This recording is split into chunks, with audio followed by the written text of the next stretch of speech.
Punjabi national TV ਦੇਖ ਰਹੇ ਸਾਰੇ ਦਰਸ਼ਕਾਂ ਦਾ ਬਹੁਤ-ਬਹੁਤ ਸਵਾਗਤ। ਸਾਰੇ ਦਰਸ਼ਕਾਂ ਨੂੰ ਸਤਿ ਸ਼੍ਰੀ ਅਕਾਲ ਜੀ। ਮੈਂ ਸੁਖਵੀਰ ਗਰੇਵਾਲ ਪ੍ਰੋਗਰਾਮ ਲੈ ਕੇ ਹਾਜ਼ਰ ਹਾਂ ਬਿਯੋਂਡ ਦੀ ਹੈਡਲਾਈਨਸ ਯਾਨੀ ਕਿ ਸੁਰਖੀਆਂ ਦੇ ਆਰ-ਪਾਰ। ਕੈਨੇਡਾ ਦੀ ਸਿਆਸਤ ਦੇ ਵਿੱਚ ਬਹੁਤ ਕੁਝ ਨਵਾਂ ਵਾਪਰ ਚੁੱਕਿਆ ਹੈ, ਯਾਨੀ ਕਿ ਜਸਟਿਨ ਟਰੂਡੋ ਨਵੇਂ ਪ੍ਰਧਾਨ ਮੰਤਰੀ ਤੇ ਉਹਨਾਂ ਦੀ ਵਜ਼ਾਰਤ ਨੇ ਪਿਛਲੇ ਦਿਨੀ ਸਹੁੰ ਚੁੱਕ ਲਈ ਹੈ।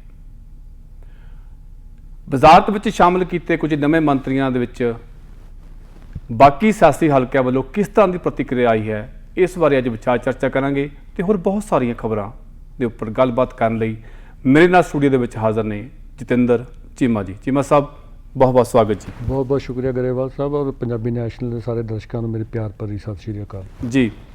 ਚੀਮਾ ਸਾਹਿਬ, ਪੰਜਾਬੀਆਂ ਦਾ ਸਿਆਸਤ ਨਾਲ ਬਹੁਤ ਡੂੰਘਾ ਸੰਬੰਧ ਹੈ ਜੀ। ਦੇਸ਼ ਵਿਦੇਸ਼ ਵਿੱਚ ਆਪਾਂ ਜਾ ਕੇ ਕਿਤੇ ਵੀ ਵਸ ਜਾਈਏ ਤੇ ਆਪਣਾ ਜਿਹੜਾ ਸਿਆਸਤ ਵਿੱਚ ਖਾਸ ਰੁਚੀ ਰਹਿੰਦੀ ਹੈ। ਕੈਨੇਡਾ ਦੀ ਗੱਲ ਕਰੀਏ, ਇੱਥੇ ਬਹੁਤ ਜ਼ਿਆਦਾ ਸਿਆਸਤ ਵਿੱਚ ਕੁੱਦਣ ਦੀ ਖੁੱਲ੍ਹ ਹੈ, ਵੋਟ ਪਾਉਣ ਦਾ ਚਾਹੇ ਅਧਿਕਾਰ ਹੋਵੇ ਜਾਂ ਹੋਰ ਬਹੁਤ ਸਾਰੇ ਖੇਤਰ ਹੋਣ ਜੀ। ਸ਼ਾਇਦ ਇਸੇ ਕਰਕੇ ਹੈ ਆਪਣੇ ਜਿਹੜੇ ਭਾਰਤੀ ਮੂਲ ਦੇ ਜਿਹੜੇ MP ਜਾਂ MLA ਕੌਂਸਲ ਪੱਧਰ ਤੇ ਹਨ, ਬਹੁਤ ਵੱਡੀ ਪੱਧਰ ਤੇ ਵੋਟਾਂ ਵਿੱਚ ਨਿੱਤਰਦੇ ਹਨ ਅਤੇ ਜਿੱਤ ਵੀ ਪ੍ਰਾਪਤ ਕਰਦੇ ਹਨ ਜੀ। ਤੇ ਜਸਟਿਨ ਟਰੂਡੋ ਪੰਜਾਬੀਆਂ ਦੇ ਕਾਫੀ ਹਰਮਨ ਪਿਆਰੇ ਪ੍ਰਧਾਨ ਮੰਤਰੀ ਹਨ ਜੀ। ਤੇ ਉਹਨਾਂ ਨੇ ਮੇਰੇ ਖਿਆਲ 'ਚ ਤੀਜੀ ਵਾਰੀ ਪ੍ਰਧਾਨ ਮੰਤਰੀ ਦੇ ਤੌਰ ਤੇ ਸਹੁੰ ਚੁੱਕ ਲਈ ਹੈ ਜੀ। ਤੇ ਜਿਵੇਂ ਕਿ ਉਹਨਾਂ ਨੇ ਸਹੁੰ ਚੁੱਕਣ ਤੋਂ ਪਹਿਲਾਂ ਐਲਾਨ ਕੀਤਾ ਸੀਗਾ ਕਿ ਉਹ ਬਹੁਤ ਜਲਦੀ ਆਪਣੇ ਮੰਤਰੀ ਮੰਡਲ ਦਾ ਵਿਸਤਾਰ ਕਰਨ ਜਾ ਰਹੇ ਨੇ ਤੇ ਆਖਰ ਵਿਸਤਾਰ ਹੋ ਗਿਆ ਹੈ ਜੀ। ਕਿਸ ਤਰ੍ਹਾਂ ਦੀ ਵਜ਼ਾਰਤ ਹੈ, ਕਿਵੇਂ ਲੋਕਾਂ ਦੀਆਂ ਉਮੀਦਾਂ ਤੇ ਖਰੇ ਉਤਰਨ ਦੀ ਉਹ ਕੋਸ਼ਿਸ਼ ਕਰਨ ਵਿੱਚ ਲੱਗੇ ਹੋਏ ਹਨ? ਗਰੇਵਾਲ ਸਾਹਿਬ, ਜਿਵੇਂ ਕਿ ਤੁਸੀਂ ਜ਼ਿਕਰ ਕੀਤਾ ਕਿ ਵੀ ਜਿਵੇਂ ਆਪਾਂ ਪੰਜਾਬੀ ਭਾਈਚਾਰੇ ਦੀ ਗੱਲ ਕਰ ਲਈਏ ਜਾਂ ਆਪਣਾ ਇੰਡੀਅਨ ਮੂਲ ਦੇ ਲੋਕਾਂ ਦੀ ਗੱਲ ਕਰ ਲਈਏ ਤੇ ਆਪਣੇ ਲੋਕ ਉੱਥੋਂ ਬੜੀ ਪਹਿਲਾਂ ਤਾਂ ਇਮੀਗ੍ਰੇਟ ਹੋ ਕੇ ਕੈਨੇਡਾ ਵਿੱਚ ਆ ਕੇ ਵੱਸਦੇ ਨੇ, ਫਿਰ ਹੌਲੀ ਹੌਲੀ ਇਹਨਾਂ ਦਾ ਸ਼ੁਰੂ ਤੋਂ ਹੀ ਪੰਜਾਬੀਆਂ ਦੇ ਖੂਨ ਦੇ ਵਿੱਚ ਜਿਹੜਾ ਪੋਲੀਟਿਕਸ ਨਾਲ ਬੜਾ ਡੂੰਘਾ ਪਿਆਰ ਹੈਗਾ।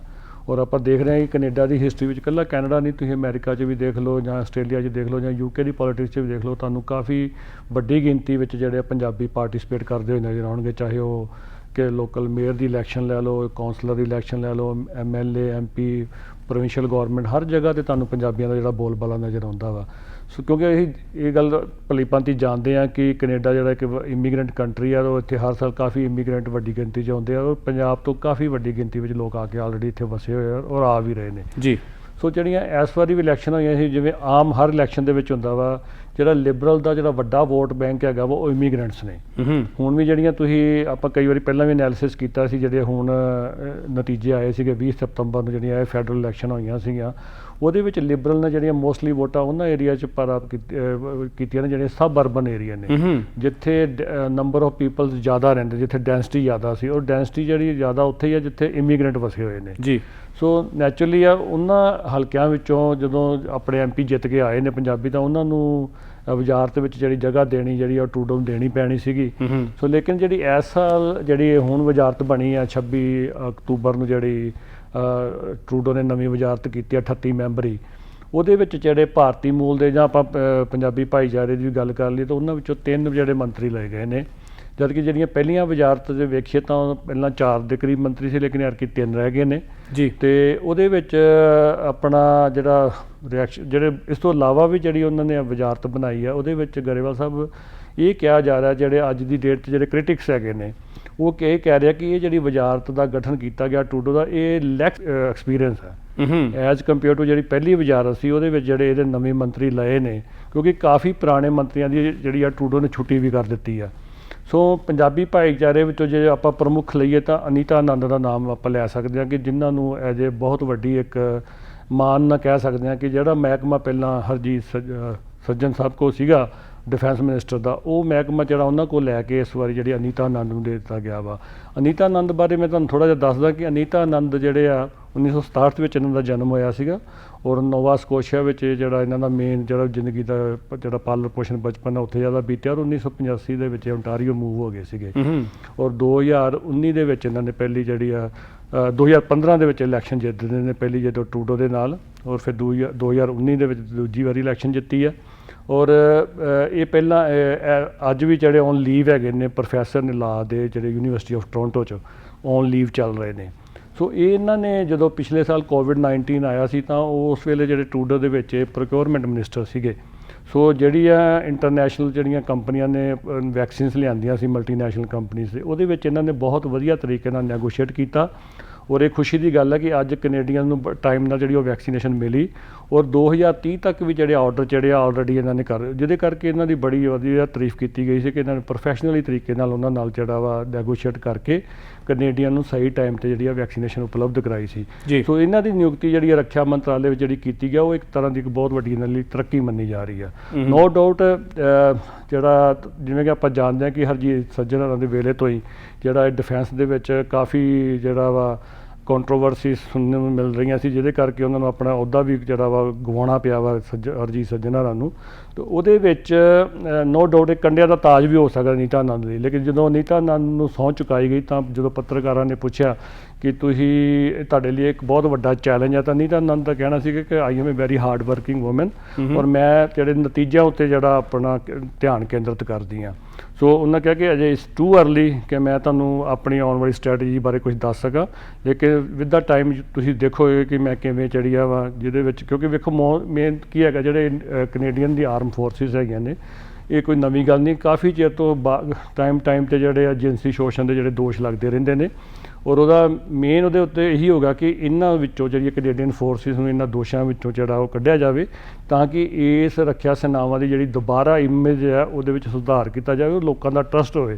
ਕਿਉਂਕਿ ਜਦੋਂ ਕੋਈ ਇੰਸਟੀਟਿਊਸ਼ਨ ਟਰਸਟ ਗਵਾ ਬੈਠਦੇ ਨੇ ਤਾਂ ਗਰੇਵਾਲ ਸਾਹਿਬ ਤਾਂ ਖਾਸ ਕਰਕੇ ਜਿਹੜੀਆਂ ਸੈਨਾਵਾਂ ਦੀ ਗੱਲ ਕਰਦੇ ਆ, ਆਰਮਡ ਫੋਰਸਿਸ ਦੀ ਗੱਲ ਕਰਦੇ ਤਾਂ ਇਹਨਾਂ ਵਿੱਚ ਲੋਕਾਂ ਦਾ ਇੰਟਰਸਟ ਘੱਟ ਜਾਂਦਾ, ਫਿਰ ਇਹਨਾਂ ਨੂੰ ਹਾਇਰਿੰਗ ਕਰਨੀ ਜਿਹੜੀ ਆ ਔਖੀ ਹੋ ਜਾਂਦੀ ਹੈ।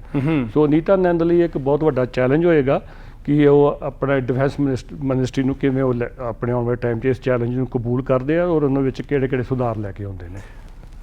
ਜਦੋਂ ਆਪਾਂ ਟਰੂਡੋ ਸਾਹਿਬ ਦਾ ਕਾਰਜਕਾਲ ਦੇਖੀਏ, ਪਿਛਲੀਆਂ ਉਹਨਾਂ ਦੀਆਂ ਜਿਹੜੀਆਂ ਫੈਡਰਲ ਇਲੈਕਸ਼ਨ 2015 ਵਿੱਚ ਆਉਂਦੇ ਨੇ, ਫਿਰ 19 ਵਿੱਚ ਆਉਂਦੇ ਨੇ ਤੇ ਹੁਣ 2021 ਵਿੱਚ ਤੀਜੀ ਵਾਰ ਉਹ ਪ੍ਰਧਾਨ ਮੰਤਰੀ ਬਣਦੇ ਨੇ ਤੇ ਵਾਰ-ਵਾਰ ਜਸਟਿਨ ਟਰੂਡੋ ਵੱਲੋਂ ਪਹਿਲਾਂ ਵੀ ਕਿਹਾ ਜਾਂਦਾ ਰਿਹਾ ਕਿ ਮੈਂ ਔਰਤਾਂ ਦੀ ਜਿਹੜੀ ਬਰਾਬਰ ਦੀ ਸ਼ਮੂਲੀਅਤ ਆਪਣੀ ਵਜ਼ਾਰਤ ਵਿੱਚ ਰੱਖਣ ਦੀ ਪੂਰੀ ਕੋਸ਼ਿਸ਼ ਕਰਦਾ ਹਾਂ ਜੀ।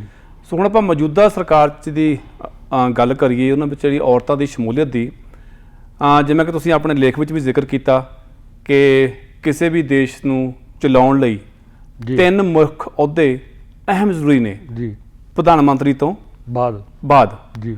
ਉਹ ਕਿਹੜੇ 3 ਅਹੁਦੇ ਨੇ ਤੇ ਉਹ ਔਰਤਾਂ ਦੇ ਹਿੱਸੇ ਹੀ ਆਏ ਨੇ ਜੀ? ਦੇਖੋ ਗਰੇਵਾਲ ਸਾਹਿਬ, ਜਿਹੜੀ ਇਹ ਜਦੋਂ ਟਰੂਡੋ ਨੇ ਇਹ ਵਜ਼ਾਰਤ ਦਾ ਗਠਨ ਕੀਤਾ ਵਾ ਤਾਂ ਜਿਵੇਂ ਤੁਸੀਂ ਕਿਹਾ ਕਿ ਉਹਨੂੰ ਜੈਂਡਰ ਪੈਰਿਟੀ ਕਹਿੰਦੇ ਆ, ਵੀ ਔਰਤਾਂ ਔਰ ਮਰਦਾਂ ਨੂੰ ਬਰਾਬਰ ਜਿਹੜੀ ਇਸ ਮਿਨਿਸਟਰੀ ਵਿੱਚ ਜਗ੍ਹਾ ਦੇਣ ਦੀ ਕੋਸ਼ਿਸ਼ ਕੀਤੀ ਗਈ ਆ। ਲੇਕਿਨ ਟਰੂਡੋ ਵਾਸਤੇ ਜਿਹੜੀ ਸਭ ਤੋਂ ਵੱਡੀ ਪ੍ਰੋਬਲਮ ਇਹ ਸੀਗੀ ਕਿ ਜਿਹੜੀ ਪਿਛਲੀ ਸਰਕਾਰ ਦੇ ਵਿੱਚ ਜਿਹੜੀਆਂ 4 ਔਰਤਾਂ ਮੰਤਰੀ ਸੀਗੀਆਂ ਉਹਨਾਂ ਵਿੱਚੋਂ 3 ਤਾਂ ਆਪਣੀ ਇਲੈਕਸ਼ਨ ਹਾਰ ਗਈਆਂ ਸੀਗੀਆਂ।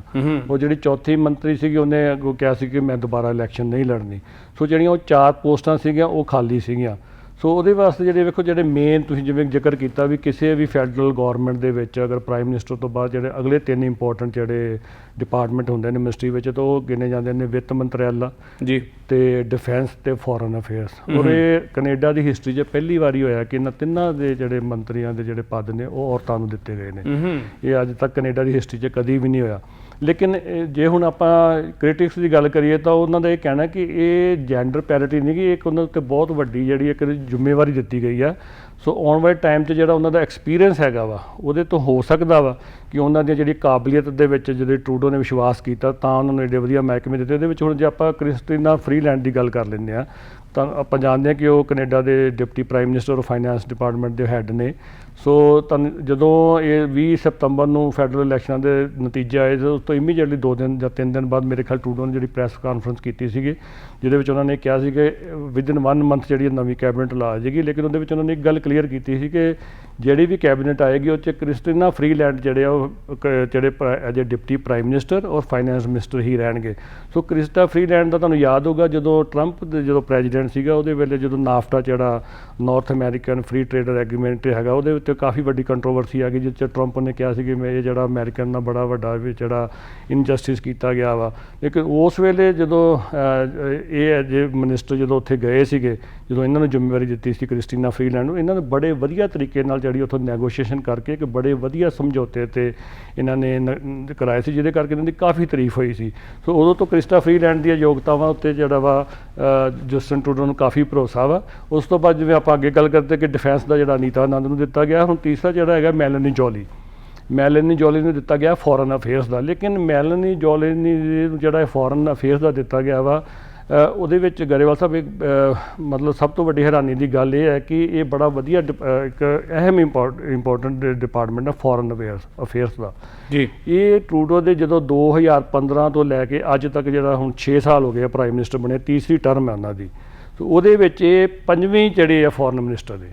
ਤੁਸੀਂ ਦੇਖੋ ਵੀ ਇੰਨੇ ਇੱਕ ਅਹਿਮ ਮਹਿਕਮੇ ਤੇ 5 ਮਿਨਿਸਟਰ ਚੇਂਜ ਹੋ ਜਾਣੇ, ਇਹ ਬੜਾ ਵੱਡਾ ਇੱਕ ਕੁਐਸਚਨ ਜਿਹੜਾ ਖੜਾ ਹੁੰਦਾ ਵੀ ਕਿਉਂ ਇਸ ਤਰ੍ਹਾਂ ਹੋਇਆ।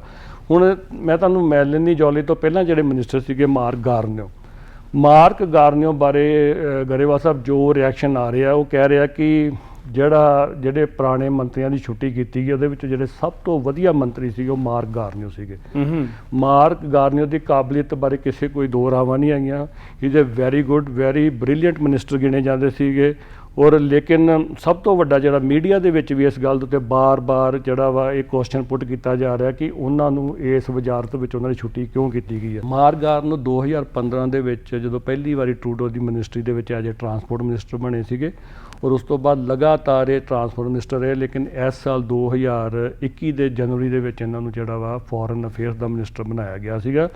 ਮਾਰਕ ਗਾਰਨੀਓ ਦੀ ਮੈਂ ਤੁਹਾਨੂੰ ਬੈਕਗਰਾਊਂਡ ਦੱਸਦਾ, ਉਹ ਐਜ ਏ ਪੇਸ਼ੇ ਵਜੋਂ ਪਹਿਲਾਂ ਨੇਵੀ ਦੇ ਵਿੱਚ ਕੈਪਟਨ ਰਹੇ ਨੇ, ਔਰ ਉਸ ਤੋਂ ਇਲਾਵਾ ਤਾਂ ਇਹ ਐਜ ਏ ਐਸਟਰੋਨੌਟ ਇਹਨਾਂ ਨੇ ਪੁਲਾੜ ਦੇ ਵਿੱਚ 700 ਘੰਟੇ ਜਿਹੜੇ 700 ਆਵਰਸ ਲੌਗਇਨ ਕੀਤੇ ਨੇ।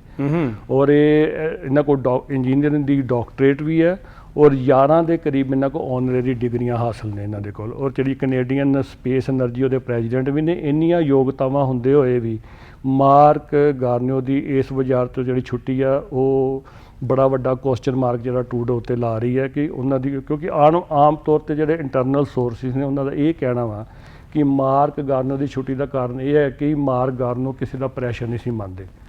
ਉਹ ਆਪ ਇੰਨੇ ਐਫੀਸ਼ੀਐਂਟ ਮਿਨਿਸਟਰ ਸੀਗੇ, ਕਿਉਂਕਿ ਦੇਖੋ ਕੋਈ ਵੀ ਮਿਨਿਸਟਰ ਜਦੋਂ ਆਪਣਾ ਕੰਮ ਕਰਦਾ ਤਾਂ ਹਮੇਸ਼ਾ ਜਿਹੜਾ PMO ਦਾ ਆਫਿਸ ਹੁੰਦਾ ਉਹਦੇ ਉੱਤੇ ਜਿਹੜਾ ਪੂਰਾ ਜਿਹੜਾ ਵਾ ਕੰਟਰੋਲ ਰੱਖਣਾ ਚਾਹੁੰਦਾ ਵਾ। ਲੇਕਿਨ ਮਾਰਕ ਗਾਰਨੀਓ ਬਾਰੇ ਕਿਹਾ ਜਾਂਦਾ ਕਿ ਉਹ ਇਸ ਕੰਟਰੋਲ ਦੇ ਉੱਤੇ ਜਿਹੜਾ ਖੁਸ਼ ਨਹੀਂ ਸੀਗੇ, ਔਰ ਹਮੇਸ਼ਾ PMO ਆਫਿਸ ਨੂੰ ਜਿਹੜੇ ਸਟਾਫ ਸੀ ਉਹਨੂੰ ਰਜਿਸਟ ਕਰਦੇ ਸੀ।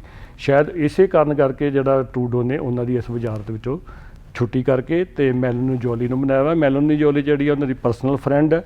ਮੈਲਨੀ ਜੋਲੀ ਦੀ ਵੀ ਜਿਹੜੀ ਹਿਸਟਰੀ ਬੜੀ ਇੰਟਰਸਟਿੰਗ ਹੈਗੀ ਆ। 2013 ਵਿੱਚ ਜਿਹੜੀ ਇਹ ਲੜਕੀ ਆ, ਜਦੋਂ ਕਿਊਬੈਕ ਦੀ ਇੱਕ ਲਾਇਰ ਸੀਗੀ, ਇਹਨੇ 2013 ਵਿੱਚ ਮੌਂਟਰੀਅਲ ਦੇ ਵਿੱਚ ਐਜ ਏ ਮੇਅਰ, ਜਦੋਂ ਇਹਨੂੰ ਕੋਈ ਵੀ ਨਹੀਂ ਸੀ ਜਾਣਦਾ, ਤੇ ਇਹਨੇ ਮੇਅਰ ਦੀ ਇਲੈਕਸ਼ਨ ਲੜੀ ਸੀ, ਜਿਹਦੇ ਵਿੱਚ 2nd ਨੰਬਰ 'ਤੇ ਆਈ ਸੀ। ਉਹ ਬੜੇ ਹੈਰਾਨੀਜਨਕ ਸੀ ਲੋਕਾਂ ਨੂੰ ਵੀ ਜਿਹਨੂੰ ਕੋਈ ਵੀ ਨਾ ਜਾਣਦਾ ਹੋਵੇ ਔਰ ਪਹਿਲੀ ਇਲੈਕਸ਼ਨ ਦੇ ਵਿੱਚ ਉਹ 2nd ਨੰਬਰ 'ਤੇ ਆ ਜਾਵੇ। ਸੋ 2015 ਵਿੱਚ ਜਿਹੜੀ ਉਹਨੂੰ 2013 ਦੇ ਵਿੱਚ ਜਿਹੜੀ ਮਿਲੀ ਸੀਗੀ ਇੱਕ ਮਸ਼ਹੂਰੀ ਮਿਲੀ ਸੀਗੀ, ਤਾਂ 2015 ਵਿੱਚ ਟਰੂਡੋ ਨੇ ਇਹਨਾਂ ਨੂੰ ਇਲੈਕਸ਼ਨ ਲੜਾਈ ਸੀਗੀ ਔਰ ਇਹਨਾਂ ਨੂੰ ਜਿਹੜਾ ਹੈਰੀਟੇਜ ਮਿਨਿਸਟਰ ਬਣਾਇਆ ਗਿਆ ਸੀਗਾ। ਲੇਕਿਨ 2018 ਦੇ ਵਿੱਚ ਇੱਕ ਇਹੋ ਜਿਹੀ ਕੰਟਰੋਵਰਸੀ ਹੋਈ ਜਿਹਦੇ ਵਿੱਚ ਇਹਨਾਂ ਡਿਮੋਟ ਕਰਕੇ ਜਿਹੜਾ ਡਿਪਾਰਟਮੈਂਟ ਜਿਹੜਾ ਚੇਂਜ ਕਰ ਦਿੱਤਾ ਗਿਆ ਸੀਗਾ। ਤੁਸੀਂ 3 ਅਹੁਦਿਆਂ ਦੀ ਗੱਲ ਕੀਤੀ ਹੈ, ਚੌਥੇ ਅਹੁਦਾ ਵੀ ਮੇਰਾ ਹੁਣੇ ਜ਼ਿਹਨ 'ਚ ਆਇਆ ਸੀਗਾ ਕਿ ਸੀਨੀਅਰਸ ਬਾਰੇ ਜਿਹੜਾ ਮੰਤਰਾਲਾ ਹੈ। ਹਾਂਜੀ, ਜਿਹੜਾ ਕਿਉਂਕਿ ਕੋਵਿਡ ਦੌਰਾਨ ਇਹ ਮੰਨਿਆ ਜਾਂਦਾ ਰਿਹਾ ਹੈਗਾ ਕਿ ਸੀਨੀਅਰਸ ਮੋਸਟਲੀ ਅਫੈਕਟਡ ਹੋਏ ਕੋਵਿਡ ਤੋਂ, ਤੇ ਕਮਲ ਖਹਿਰਾ ਦਾ ਇਸ ਮਹਿਕਮੇ ਦਾ ਮੰਤਰੀ ਬਣਨਾ ਕਿਸ ਗੱਲ ਬਾਰੇ ਇਸ਼ਾਰਾ ਕਰਦਾ ਹੈ? ਦੇਖੋ ਜੀ, ਕਮਲ ਖਹਿਰਾ ਵੀ ਜਿਹੜੇ ਮੰਤਰੀ ਬਣਾਏ ਉਹ ਵੀ ਆਪਣੇ ਸਿੱਖ ਭਾਈਚਾਰੇ ਜਾਂ ਪੰਜਾਬੀ ਭਾਈਚਾਰੇ ਦੇ ਵਿੱਚੋਂ ਮੰਤਰੀ ਚੁਣੇ ਗਏ ਨੇ। ਕਮਲ ਖਹਿਰਾ ਬਾਰੇ ਥੋੜ੍ਹਾ ਜਿਹੀ ਮੈਂ ਤੁਹਾਨੂੰ ਬੈਕਗਰਾਊਂਡ ਦੱਸ ਦਿਆਂ ਕਿ 2015 ਦੇ ਇਲੈਕਸ਼ਨਾਂ ਦੇ ਵਿੱਚ ਜਦੋਂ ਇਹ ਬਰੈਂਪਟਨ ਵੈਸਟ ਤੋਂ ਐਜ ਏ ਮੈਂਬਰ ਪਾਰਲੀਮੈਂਟ ਚੁਣੇ ਸੀ ਤਾਂ ਇਹਨਾਂ ਦੀ ਏਜ ਸਿਰਫ 26 ਸਾਲ ਸੀ, ਔਰ ਉਦੋਂ ਇਹ ਲਿਬਰਲ ਕਾਕਸ ਦੇ ਵਿੱਚ ਸਭ ਤੋਂ ਛੋਟੀ ਉਮਰ ਦੇ ਜਿਹੜੇ ਮੈਂਬਰ ਪਾਰਲੀਮੈਂਟ ਸੀਗੇ। ਸੋ ਉਦੋਂ ਇਹਨੇ ਐਜ ਏ ਪ੍ਰਿੰਸੀਪਲ ਸੈਕਟਰੀ ਵੀ ਕਈ ਵੱਖਰੀਆਂ ਜਿਹੜੀਆਂ ਡਿਪਾਰਟਮੈਂਟ ਉਹਨਾਂ ਵਿੱਚ ਕੰਮ ਕੀਤਾ। ਔਰ ਇਸ ਵਾਰੀ ਉਹਨਾਂ ਨੂੰ ਜਦੋਂ ਕਿ ਹੁਣ ਉਹਨਾਂ ਦੀ ਉਮਰ 32 ਸਾਲ ਹੈ, ਉਹਨਾਂ ਨੂੰ ਪਹਿਲੀ ਵਾਰੀ ਐਜ ਏ ਜਿਹੜਾ ਮਿਨਿਸਟਰ ਜਿਹੜਾ ਸੀਨੀਅਰਸ ਦਾ ਬਣਾਇਆ ਗਿਆ ਵਾ। ਕਮਲ ਖਹਿਰਾ ਪਿੱਛੋਂ ਦਿੱਲੀ ਨੂੰ ਬਿਲੋਂਗ ਕਰਦੇ ਨੇ, ਔਰ ਇਹ ਬੜੀ ਵੱਡੀ ਮਾਣ ਵਾਲੀ ਗੱਲ ਹੈ ਕਿ ਪੰਜਾਬੀ ਭਾਈਚਾਰੇ ਵਿੱਚ ਕਿ ਕਮਲ ਖਹਿਰਾ ਵਰਗੀ ਯੰਗ ਲੜਕੀ ਨੂੰ 32 ਸਾਲ ਦੀ ਉਮਰ ਦੇ ਵਿੱਚ ਜਿਹੜੀ ਮਿਨਿਸਟਰੀ ਮਿਲੀ ਆ, ਉਹ ਵੀ ਸੀਨੀਅਰਸ ਦੀ ਬੜਾ ਇੰਪੋਰਟੈਂਟ ਮਹਿਕਮਾ ਨੂੰ ਦਿੱਤਾ ਗਿਆ ਵਾ। ਜੀ ਮੈਂ ਸਾਹਿਬ ਆਪਾਂ ਡਿਸਕਸ ਕਰਾਂਗੇ ਪਰ ਇੱਕ ਬ੍ਰੇਕ ਤੋਂ ਬਾਅਦ। ਤੁਸੀਂ ਦੇਖ ਰਹੇ ਹੋ Punjabi national TV program beyond the headline, ਸੁਰਖੀਆਂ ਦੇ ਆਰ ਪਾਰ। ਗੱਲਬਾਤ ਚੱਲ ਰਹੀ ਹੈ ਕੈਨੇਡਾ ਦੀ ਸਿਆਸਤ ਬਾਰੇ। ਇੱਕ ਬ੍ਰੇਕ ਤੋਂ ਬਾਅਦ ਮਿਲਦੇ ਹਾਂ। ਦੇਖਦੇ ਰਹੋ ਪੰਜਾਬੀ ਨੈਸ਼ਨਲ, ਉਮੀਦ ਤੁਹਾਡੀ ਕੋਸ਼ਿਸ਼ ਸਾਡੀ।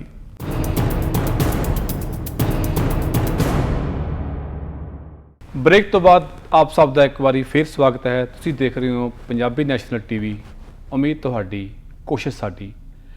ਬ੍ਰੇਕ ਤੇ ਜਾਣ ਤੋਂ ਪਹਿਲਾਂ ਗੱਲਬਾਤ ਚੱਲ ਰਹੀ ਸੀ ਸਾਡੀ ਕੈਨੇਡਾ ਦੀ ਸਿਆਸਤ ਬਾਰੇ, ਜਸਟਿਨ ਟਰੂਡੋ ਵੱਲੋਂ ਸ਼ਾਮਲ ਕੀਤੇ ਗਏ ਨਵੇਂ ਮੰਤਰੀਆਂ ਬਾਰੇ ਤੇ ਕੁਝ ਮੰਤਰੀਆਂ ਦੀ ਛੁੱਟੀ ਬਾਰੇ।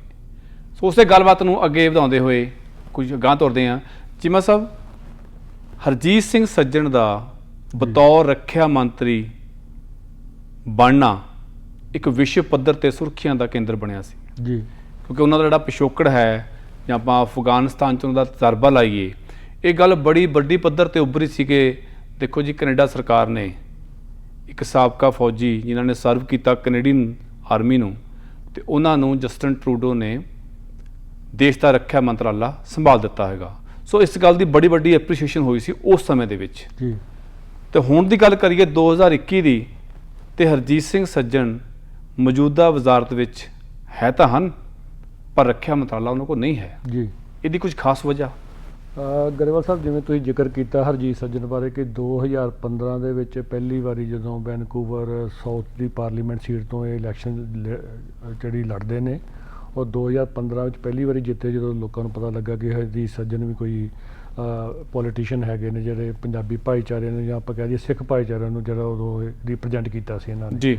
ਔਰ ਇਹਨਾਂ ਦਾ ਤਜਰਬਾ ਵੇਖਦੇ ਹੋਏ, ਜਿਵੇਂ ਤੁਸੀਂ ਪਹਿਲਾਂ ਵੀ ਜ਼ਿਕਰ ਕੀਤਾ ਕਿ ਇਹ ਆਰਮੀ ਦੇ ਵਿੱਚ ਐਜ ਲੈਫਟੀਨੈਂਟ ਕਰਨਲ ਰਹੇ, ਔਰ ਇਹਨਾਂ ਨੇ ਅਫਗਾਨਿਸਤਾਨ ਦੇ ਵਿੱਚ ਆਈ ਥਿੰਕ 3 ਵਾਰੀ ਸਰਵ ਕੀਤਾ ਕੈਨੇਡੀਅਨ ਆਰਮ ਫੋਰਸਿਸ ਨੂੰ। ਔਰ ਇਸ ਤੋਂ ਇਲਾਵਾ ਇਹ ਵੈਨਕੂਵਰ ਦੀ ਜਿਹੜੀ ਪੁਲਿਸ ਹੈ ਉਹਦੇ ਵਿੱਚ ਐਜ ਏ ਡਿਟੈਕਟਿਵ ਦੇ ਤੌਰ 'ਤੇ ਵੀ ਇਹਨਾਂ ਨੇ ਕੰਮ ਕੀਤਾ ਵਾ। ਸੋ 2015 ਤੋਂ ਜਦੋਂ ਇਹਨਾਂ ਨੂੰ ਡਿਫੈਂਸ ਮਿਨਿਸਟਰ ਬਣਾਇਆ ਗਿਆ ਸੀ, ਤਾਂ 2015 ਤੋਂ ਲੈ ਕੇ 2000 ਜਦੋਂ ਤੱਕ ਨਵੀਆਂ ਇਸ ਫੈਡਰਲ ਇਲੈਕਸ਼ਨਸ ਹੁੰਦੀਆਂ ਨੇ, ਉਦੋਂ ਤੱਕ ਹਰਜੀਤ ਸੱਜਣ ਜਿਹੜੇ ਲਗਾਤਾਰ 6 ਸਾਲ ਜਿਹੜੇ ਹੋਏ ਜੇ ਡਿਫੈਂਸ ਮਿਨਿਸਟਰ ਕੰਮ ਕੀਤਾ ਵਾ। ਲੇਕਿਨ ਜਿਹੜੀ ਹਰਜੀਤ ਸੱਜਣ ਨਾਲ ਜਿਹੜੀ ਕੰਟਰੋਵਰਸੀ ਜਿਹੜੀ ਜੁੜਦੀ ਆ, ਉਹਦੀ ਜਿਹੜੀ ਮੈਂ ਅਗਰ ਤੁਹਾਨੂੰ ਉਹਦੀ ਥੋੜ੍ਹੀ ਬੈਕਗਰਾਊਂਡ ਦੱਸਣੀ ਚਾਹਾਂਗਾ ਕਿ ਇਸ ਸਾਲ ਜਨਵਰੀ 14 ਨੂੰ ਇੱਕ ਨਵੇਂ ਚੀਫ ਆਫ ਡਿਫੈਂਸ ਜਿਹੜੇ ਨੇ ਮਿਸਟਰ ਆਰਟ ਮੈਕਡੋਨਲਡ, ਉਹਨਾਂ ਦੀ ਅਪਾਇੰਟਮੈਂਟ ਹੁੰਦੀ ਹੈ ਜੇ ਚੇਅਰਮੈਨ ਆਫ ਡਿਫੈਂਸ ਫੋਰਸਿਸ ਦੇ ਤੌਰ 'ਤੇ। ਲੇਕਿਨ ਉਹ ਜਿੱਦਣ ਉਹਨਾਂ ਦੀ ਅਪਾਇੰਟਮੈਂਟ ਹੁੰਦੀ ਹੈ, ਉਦੋਂ ਉਹ ਪ੍ਰੈਸ ਕਾਨਫਰੰਸ ਦੇ ਵਿੱਚ ਇੱਕ ਹਿੰਟ ਜਿਹਾ ਦਿੰਦੇ ਨੇ ਕਿ ਜਿਹੜੀਆਂ ਕੈਨੇਡੀਅਨ ਫੋਰਸਿਸ ਦੇ ਵਿੱਚ ਜਿਹੜਾ ਸੈਕਸੁਅਲ ਮਿਸਕੰਡਕਟ ਦੇ ਜਿਹੜੇ ਮਾਮਲੇ ਨੇ, ਉਹਨਾਂ ਨੂੰ ਪ੍ਰਾਇਓਰਿਟੀ ਦੇ ਬੇਸ 'ਤੇ ਹੱਲ ਕੀਤਾ ਜਾਏਗਾ, ਔਰ ਇਹ ਕੋਸ਼ਿਸ਼ ਕੀਤੀ ਜਾਏਗੀ ਕਿ ਇਹਨਾਂ ਮਾਮਲਿਆਂ ਨੂੰ ਠੱਲ ਪਾਈ ਜਾਏ ਤਾਂ ਕਿ ਆਉਣ ਵਾਲੇ ਟਾਈਮ 'ਚ ਇਹੋ ਜਿਹੇ ਮਾਮਲੇ ਨਾ ਹੋਣ। ਲੇਕਿਨ ਉਹਨਾਂ ਨੇ ਕਲੀਅਰ ਨਹੀਂ ਕੀਤਾ ਕਿ ਉਹ ਕਿਉਂ ਇਹ ਗੱਲ ਕਹਿ ਰਹੇ ਨੇ, ਜਿਹੜਾ ਉਹਨਾਂ ਨੇ ਸੈਕਸੁਅਲ ਮਿਸਕੰਡਕਟ ਦੀ ਗੱਲ ਕੀਤੀ ਆ। ਤਾਂ ਲੇਕਿਨ ਜਿਵੇਂ ਕਿ ਤੁਸੀਂ ਜਾਣਦੇ ਹੋ ਕਿ ਜਿਹੜੀ ਪ੍ਰੈਸ ਹੁੰਦੀ ਹੈ ਉਹ ਵਾਲ ਦੀ ਖਾਲ ਜਿਹੜੀ ਉਹ ਕੱਢ ਲੈਂਦੀ ਹੈ। ਸੋ 2 ਫਰਵਰੀ 2021 ਨੂੰ ਗਲੋਬਲ ਨਿਊਜ਼ ਦੇ ਵਿੱਚ ਇੱਕ ਬਹੁਤ ਵੱਡੀ ਖਬਰ ਛਪਦੀ ਹੈ ਕਿ ਬ੍ਰੇਕਿੰਗ ਨਿਊਜ਼, ਜਿਹਦੇ ਵਿੱਚ ਉਹਨਾਂ ਨੇ ਜਿਹੜਾ ਇਨਕਸ਼ਾਫ ਇਹ ਕੀਤਾ ਕਿ ਆਰਟ ਮੈਕਡੋਨਲਡ ਨੂੰ ਜਦੋਂ chief of the defence staff ਬਣਾਇਆ ਗਿਆ, ਉਸ ਤੋਂ ਪਹਿਲਾਂ ਜਿਹੜੇ ਜੋਨੈਥਨ ਵੈਨਿਸ ਸੀਗੇ ਚੀਫ ਜਿਹੜੇ ਆ, ਉਹਨਾਂ ਦੇ ਉੱਤੇ ਉਹਨਾਂ ਦੀਆਂ 2 ਜਿਹੜੀਆਂ ਔਰਤਾਂ ਜਿਹੜੀਆਂ ਸਬੋਰਡੀਨੇਟ ਸੀਗੇ, ਉਹਨਾਂ ਉੱਤੇ ਸੈਕਸੁਅਲ ਮਿਸਕੰਡਕਟ ਦੇ ਦੋਸ਼ ਲਾਏ ਸੀਗੇ, ਜਿਨ੍ਹਾਂ ਦੇ ਚੱਲਦਿਆਂ ਜਿਹੜਾ ਵਾ ਉਹਨਾਂ ਨੂੰ ਆਪਣੇ ਅਹੁਦੇ ਤੋਂ ਹੱਥ ਧੋਣੇ ਪਏ, ਔਰ ਮਿਸਟਰ ਆਰਟ ਮੈਕਡੋਨਲਡ ਨੂੰ ਨਵਾਂ ਚੀਫ ਬਣਾਇਆ ਗਿਆ ਸੀਗਾ। ਹੁਣ ਜਦੋਂ ਇਹੋ ਜਿਹੀ ਨਿਊਜ਼ ਆ ਗਈ ਤਾਂ ਇਹਦੇ ਨਾਲ ਇੱਕ ਤਰ੍ਹਾਂ ਦੀ ਸਾਰੀ ਟਰੂਡੋ ਦੀ ਗੌਰਮੈਂਟ ਦੇ ਵਿੱਚ, ਕੈਨੇਡਾ ਦੀ ਪਾਰਲੀਮੈਂਟ ਦੇ ਵਿੱਚ ਵੀ ਕਾਫੀ ਕੁਐਸਚਨ ਪੁੱਟ ਹੋਏ।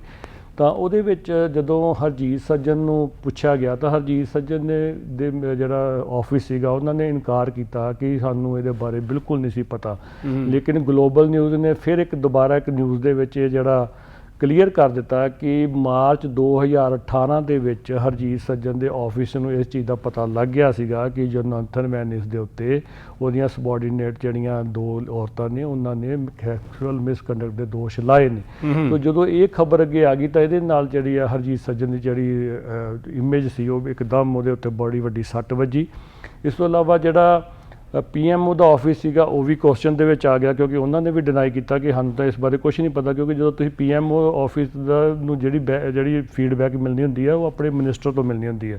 ਸੋ ਜੇ ਹਰਜੀਤ ਸੱਜਣ ਨੇ ਉਹਨਾਂ ਨੂੰ ਕੋਈ ਫੀਡਬੈਕ ਨਹੀਂ ਦਿੱਤੀ, ਤਾਂ ਇਹਦਾ ਮਤਲਬ ਇਹ ਸੀਗਾ ਕਿ PMO ਆਫਿਸ ਸੱਚ ਕਹਿ ਰਿਹਾ ਸੀ ਕਿ ਉਹਨਾਂ ਨੂੰ ਇਹਦੀ ਨੌਲੇਜ ਨਹੀਂ ਸੀ। ਲੇਕਿਨ ਹਰਜੀਤ ਸੱਜਣ ਦੇ ਡਿਨਾਈ ਕਰਨ ਦੇ ਨਾਲ PMO ਆਫਿਸ ਵੀ ਅੰਡਰ ਪ੍ਰੈਸ਼ਰ ਆ ਗਿਆ। ਸੋ ਇਹਦੇ ਨਾਲ ਜਿਹੜੀਆਂ ਪਰਤਾਂ ਦਰ ਪਰਤਾਂ ਨਿਕਲਦੀਆਂ ਗਈਆਂ, ਔਰ ਤੁਸੀਂ ਜਦੋਂ 25 ਫਰਵਰੀ ਦੇ ਆਉਂਦਿਆਂ ਜੀ ਗਰੇਵਾਲ ਸਾਹਿਬ ਇੱਕ ਨਵੀਂ ਇਹ ਹੋਈ ਕਿ ਜਿਹੜੇ ਮੌਜੂਦਾ ਸੀਗੇ ਆਰਟ ਮੈਕਡੋਨਲਡ, ਉਹਨਾਂ ਨੂੰ ਵੀ ਲੀਵ 'ਤੇ ਜਾਣਾ ਪੈ ਗਿਆ। ਕਿਉਂਕਿ ਉਹਨਾਂ ਦੇ ਉੱਤੇ ਵੀ ਨਿਕਲ ਆਇਆ ਕਿ ਇਹਨਾਂ ਉੱਤੇ ਵੀ ਕਿਤੇ ਪਾਸਟ ਦੇ ਵਿੱਚ ਇਹੋ ਜਿਹੇ ਦੋਸ਼ ਲੱਗੇ ਸੀਗੇ। ਅੱਛਾ ਜੀ। ਸੋ ਇੰਨੀ ਜ਼ਿਆਦਾ ਪਾਰਲੀਮੈਂਟ 'ਚ ਰੌਲਾ ਪਿਆ ਇਸ ਗੱਲ ਦੇ ਉੱਤੇ ਕਿ ਜਿਹੜੀ ਹਰਜੀਤ ਸੱਜਣ ਦੀ ਜਿਹੜੀ ਕਿਰਕਰੀ ਹੋ ਗਈ ਔਰ ਉਹਨਾਂ ਕੋਲ ਕੋਈ ਜਵਾਬ ਨਹੀਂ ਸੀ, ਕਿਉਂਕਿ ਉਹਨਾਂ ਨੇ ਫਿਰ ਡਿਨਾਈ ਕੀਤਾ ਕਿ ਜਦੋਂ ਮੈਂ ਇਹਨਾਂ ਨੂੰ ਆਰਟ ਮੈਕਡੋਨਲਡ ਨੂੰ ਚੀਫ ਆਫ ਡਿਫੈਂਸ ਬਣਾਇਆ ਸੀਗਾ ਤਾਂ ਉਹਨਾਂ ਨੂੰ ਇਸ ਬਾਰੇ ਬਿਲਕੁਲ ਨੌਲੇਜ ਨਹੀਂ ਸੀ ਕਿ ਇਨ ਪਾਸਟ ਇਹਨਾਂ ਉੱਤੇ ਕੋਈ ਇਹੋ ਜਿਹਾ ਸੈਕਸੁਅਲ ਮਿਸਕੰਡਕਟ ਦਾ ਦੋਸ਼ ਲੱਗਾ ਵਾ ਜੀ। ਸੋ ਇਹਦੇ ਕਰਕੇ ਹੁਣ ਜਿਹੜੀ ਆਉਣ ਵਾਲੇ ਟਾਈਮ 'ਚ ਵੀ ਦੇਖੋਗੇ, ਜਦੋਂ ਹੁਣ ਪਾਰਲੀਮੈਂਟ ਦਾ ਸੈਸ਼ਨ ਜਿਹੜਾ ਆਏਗਾ ਨਵੰਬਰ ਵਿੱਚ, ਕਿਹਾ ਜਾ ਰਿਹਾ ਕਿ ਨਵੰਬਰ ਸ਼ਾਇਦ 22 ਜਾਂ 25 ਨਵੰਬਰ ਦੇ ਕਰੀਬ, ਤਾਂ ਉਹਦੇ ਵਿੱਚ ਇਹ ਹਜੇ ਮਸਲਾ ਠੰਡਾ ਨਹੀਂ ਹੋਇਆ, ਕਿਉਂਕਿ ਅਗਸਤ ਦੇ ਆਉਂਦਿਆਂ ਤੁਸੀਂ ਦੇਖੋ ਜਿਹੜਾ ਆਰਟ ਮੈਕਡੋਨਲਡ ਦੇ ਬਾਰੇ ਜਿਹੜੀ ਫੈਡਰਲ ਗੌਰਮੈਂਟ ਨੇ ਇਹ ਜਿਹੜੀ ਕੋਰਟ ਦੇ ਵਿੱਚ ਦਲੀਲ ਦਿੱਤੀ ਕਿ ਸਾਨੂੰ ਐਨਫ ਸਬੂਤ ਨਹੀਂ ਮਿਲੇ ਇਹਨਾਂ ਨੂੰ ਚਾਰਜ ਕਰਨ ਵਾਸਤੇ, ਜਿਹਦੇ ਜਵਾਬ 'ਚ ਕੀ ਹੋਇਆ ਕਿ ਆਰਟ ਮੈਕਡੋਨਲਡ ਦੇ ਜਿਹੜੇ ਵਕੀਲ ਸੀ ਉਹਨਾਂ ਨੇ ਕਿਹਾ ਕਿ ਆਰਟ ਮੈਕਡੋਨਲਡ ਵਾਪਸ ਆਪਣੇ ਅਹੁਦੇ ਤੇ ਆਉਣਾ ਚਾਹੁੰਦੇ ਨੇ, ਜਿਹਦੇ ਬਾਰੇ ਫਿਰ ਜਦੋਂ ਹਰਜੀਤ ਸੱਜਣ ਨੇ ਕਿਹਾ ਕਿ ਇਹੀ ਮਤਲਬ ਆਰਮਡ ਫੋਰਸਿਸ ਚਾਹੁਣਗੀਆਂ ਕਿ ਆਰਟ ਮੈਕਡੋਨਲਡ ਲੀਵ ਦੇ ਉੱਤੇ ਹੀ ਰਹਿਣ। ਸੋ ਇਹ ਜਿਹੜੀ ਕੰਟਰੋਵਰਸੀ ਦੇਖੋ ਇੰਨੀ ਹੈ ਕਿ ਜੇ ਇਹਦੀ ਆਪਾਂ ਹਿਸਟਰੀ ਵੇਖੀ ਜਾਏ ਤਾਂ ਮਤਲਬ ਪੁਰਾਣੇ ਟਾਈਮ ਦੇ ਵਿੱਚ ਵੀ ਇਹ ਜਿਹੜੇ ਸੈਕਸੁਅਲ ਮਿਸਕੰਡਕਟ ਵਾਲੀ ਜਿਹੜੀ ਬਿਮਾਰੀ ਹੈ ਇਹ ਕੈਨੇਡੀਅਨ ਆਰਮ ਫੋਰਸਿਸ ਤੋਂ ਕਾਫੀ ਪੁਰਾਣੀ ਚੱਲੀ ਆ ਰਹੀ ਹੈ।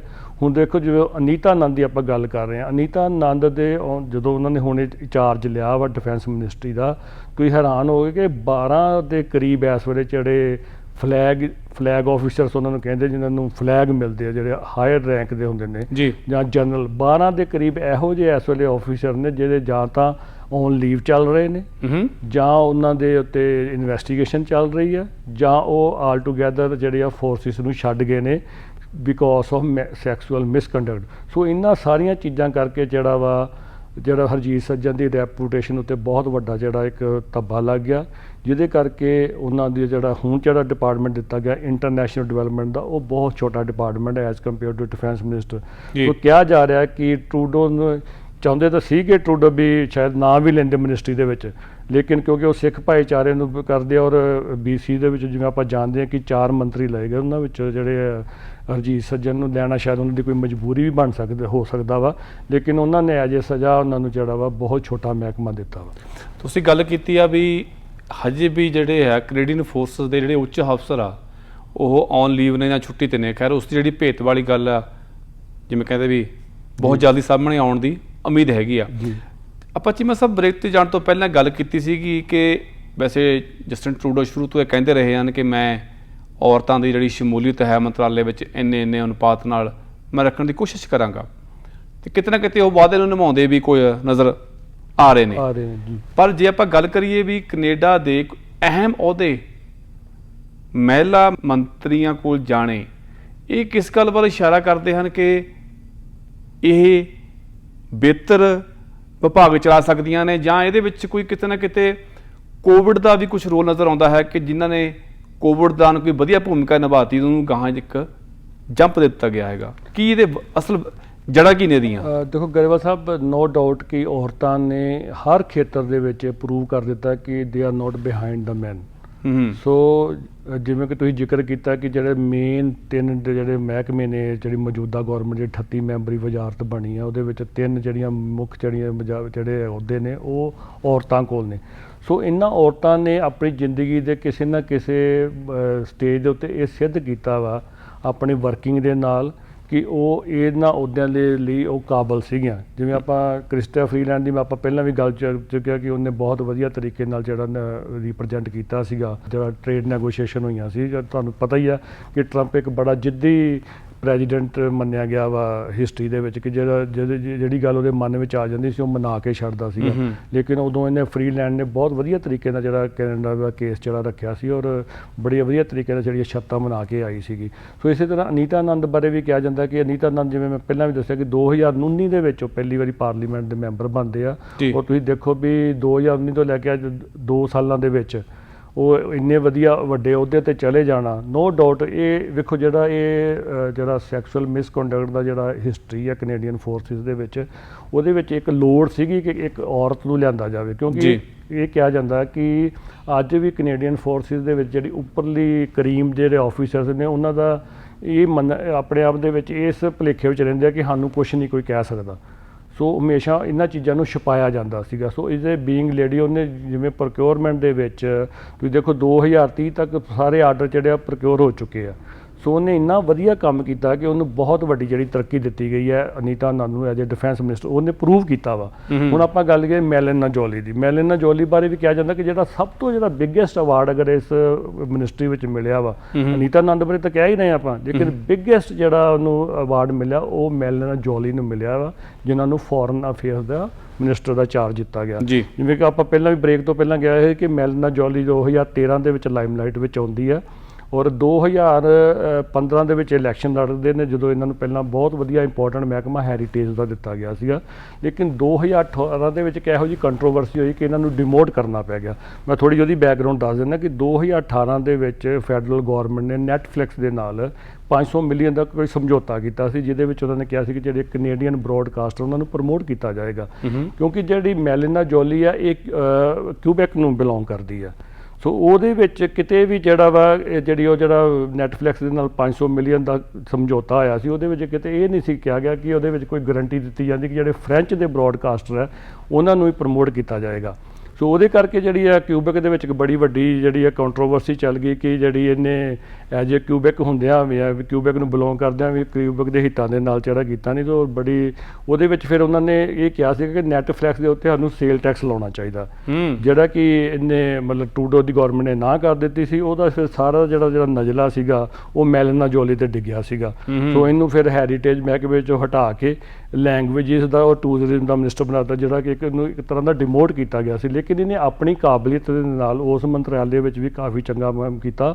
ਔਰ ਹੁਣ ਦੇਖੋ ਵੀ 2021 ਦੇ ਵਿੱਚ 18 ਵਿੱਚ ਉਹਨੂੰ ਡਿਮੋਟ ਕੀਤਾ ਜਾਂਦਾ, ਉਹ 2021 ਦੇ ਵਿੱਚ ਜਿਹੜਾ ਇਸ ਵੇਲੇ ਜਿਹੜਾ ਕੋਈ ਪੋਰਟਫੋਲੀਓ ਆਇਆ ਵਾ ਫੋਰਨ ਅਫੇਅਰਸ ਦਾ। ਫੋਰਨ ਅਫੇਅਰ ਦਾ ਇਹ ਮਤਲਬ ਹੈ ਕਿ ਕਿਵੇਂ ਤੁਸੀਂ ਕੈਨੇਡਾ ਨੂੰ ਰੀਪ੍ਰਜੈਂਟ ਕਰਨਾ ਵਾ ਬਾਹਰਲੇ ਵਰਲਡ ਦੇ ਵਿੱਚ। ਹੁਣ ਜਿਵੇਂ ਕਿ ਦੇਖੋ ਮੌਜੂਦਾ ਟਾਈਮ ਦੇ ਵਿੱਚ ਇਸ ਵੇਲੇ ਵਰਲਡ ਦੇ ਵਿੱਚ ਬਹੁਤ ਵੱਡੀਆਂ ਕੰਟਰੋਵਰਸੀ ਚੱਲ ਰਹੀ, ਜਿਵੇਂ ਚਾਈਨਾ ਦੇ ਨਾਲ ਕੈਨੇਡਾ ਦੇ ਰਿਲੇਸ਼ਨ ਵਿਗੜ ਹੋਏ ਆ, ਜਾਂ ਆਉਣ ਵਾਲੇ ਟਾਈਮ 'ਚ ਅਮਰੀਕਾ ਨਾਲ ਆਪਣੇ ਰਿਲੇਸ਼ਨ ਕਿਹੋ ਜਾਂਦੇ। ਸੋ ਮੈਲਿਨਾ ਜੋਲੀ ਦਾ ਏਡੇ ਵਧੀਆ ਡਿਪਾਰਟਮੈਂਟ ਦਾ ਮੰਤਰੀ ਬਣਨਾ ਉਹਦੀ ਕਾਬਲੀਅਤ ਹੀ ਹੈ ਕਿ ਉਹਨੂੰ ਇਸ ਚੀਜ਼ ਦੀ ਜ਼ਿੰਮੇਵਾਰੀ ਦਿੱਤੀ ਗਈ ਹੈ ਕਿ ਉਹ ਕਿਵੇਂ ਕੈਨੇਡਾ ਦੀ ਇਮੇਜ ਨੂੰ ਜਿਹੜੀ ਆ ਲੋਕ ਵਰਲਡ ਦੇ ਵਿੱਚ ਐਜ ਏ ਪ੍ਰਮੋਟ ਕਰਦੀ ਹੈ। ਅਤੇ ਚੀਫ ਸਾਹਿਬ ਆਪਾਂ ਅਕਸਰ ਗੱਲ ਕਰਦੇ ਰਹਿੰਦੇ ਹਾਂ ਕਿ ਵਿਸ਼ਵ ਪੱਧਰ 'ਤੇ ਵਾਤਾਵਰਨ ਨੂੰ ਲੈ ਕੇ ਬਹੁਤ ਕੁਝ ਹੋ ਰਿਹਾ ਹੈਗਾ। ਪੈਰਿਸ ਸੰਧੀ ਦੀ ਗੱਲ ਕਰ ਲਈਏ ਤੇ ਉਹਦੇ ਸੰਬੰਧ ਦੇ ਵਿੱਚ ਸਾਡੇ ਗੁਆਂਢੀ ਮੁਲਕ ਦਾ ਜਿਹੜਾ ਵਤੀਰਾ ਹੈ ਵੱਖ-ਵੱਖ ਰਾਸ਼ਟਰਪਤੀਆਂ ਦਾ, ਉਹਦੀ ਗੱਲ ਕਰ ਲਈਏ, ਇੱਕ ਬਹੁਤ ਵੱਡਾ ਮੁੱਦਾ, ਇੱਕ ਇਸ਼ੂ ਬਣ ਚੁੱਕਿਆ।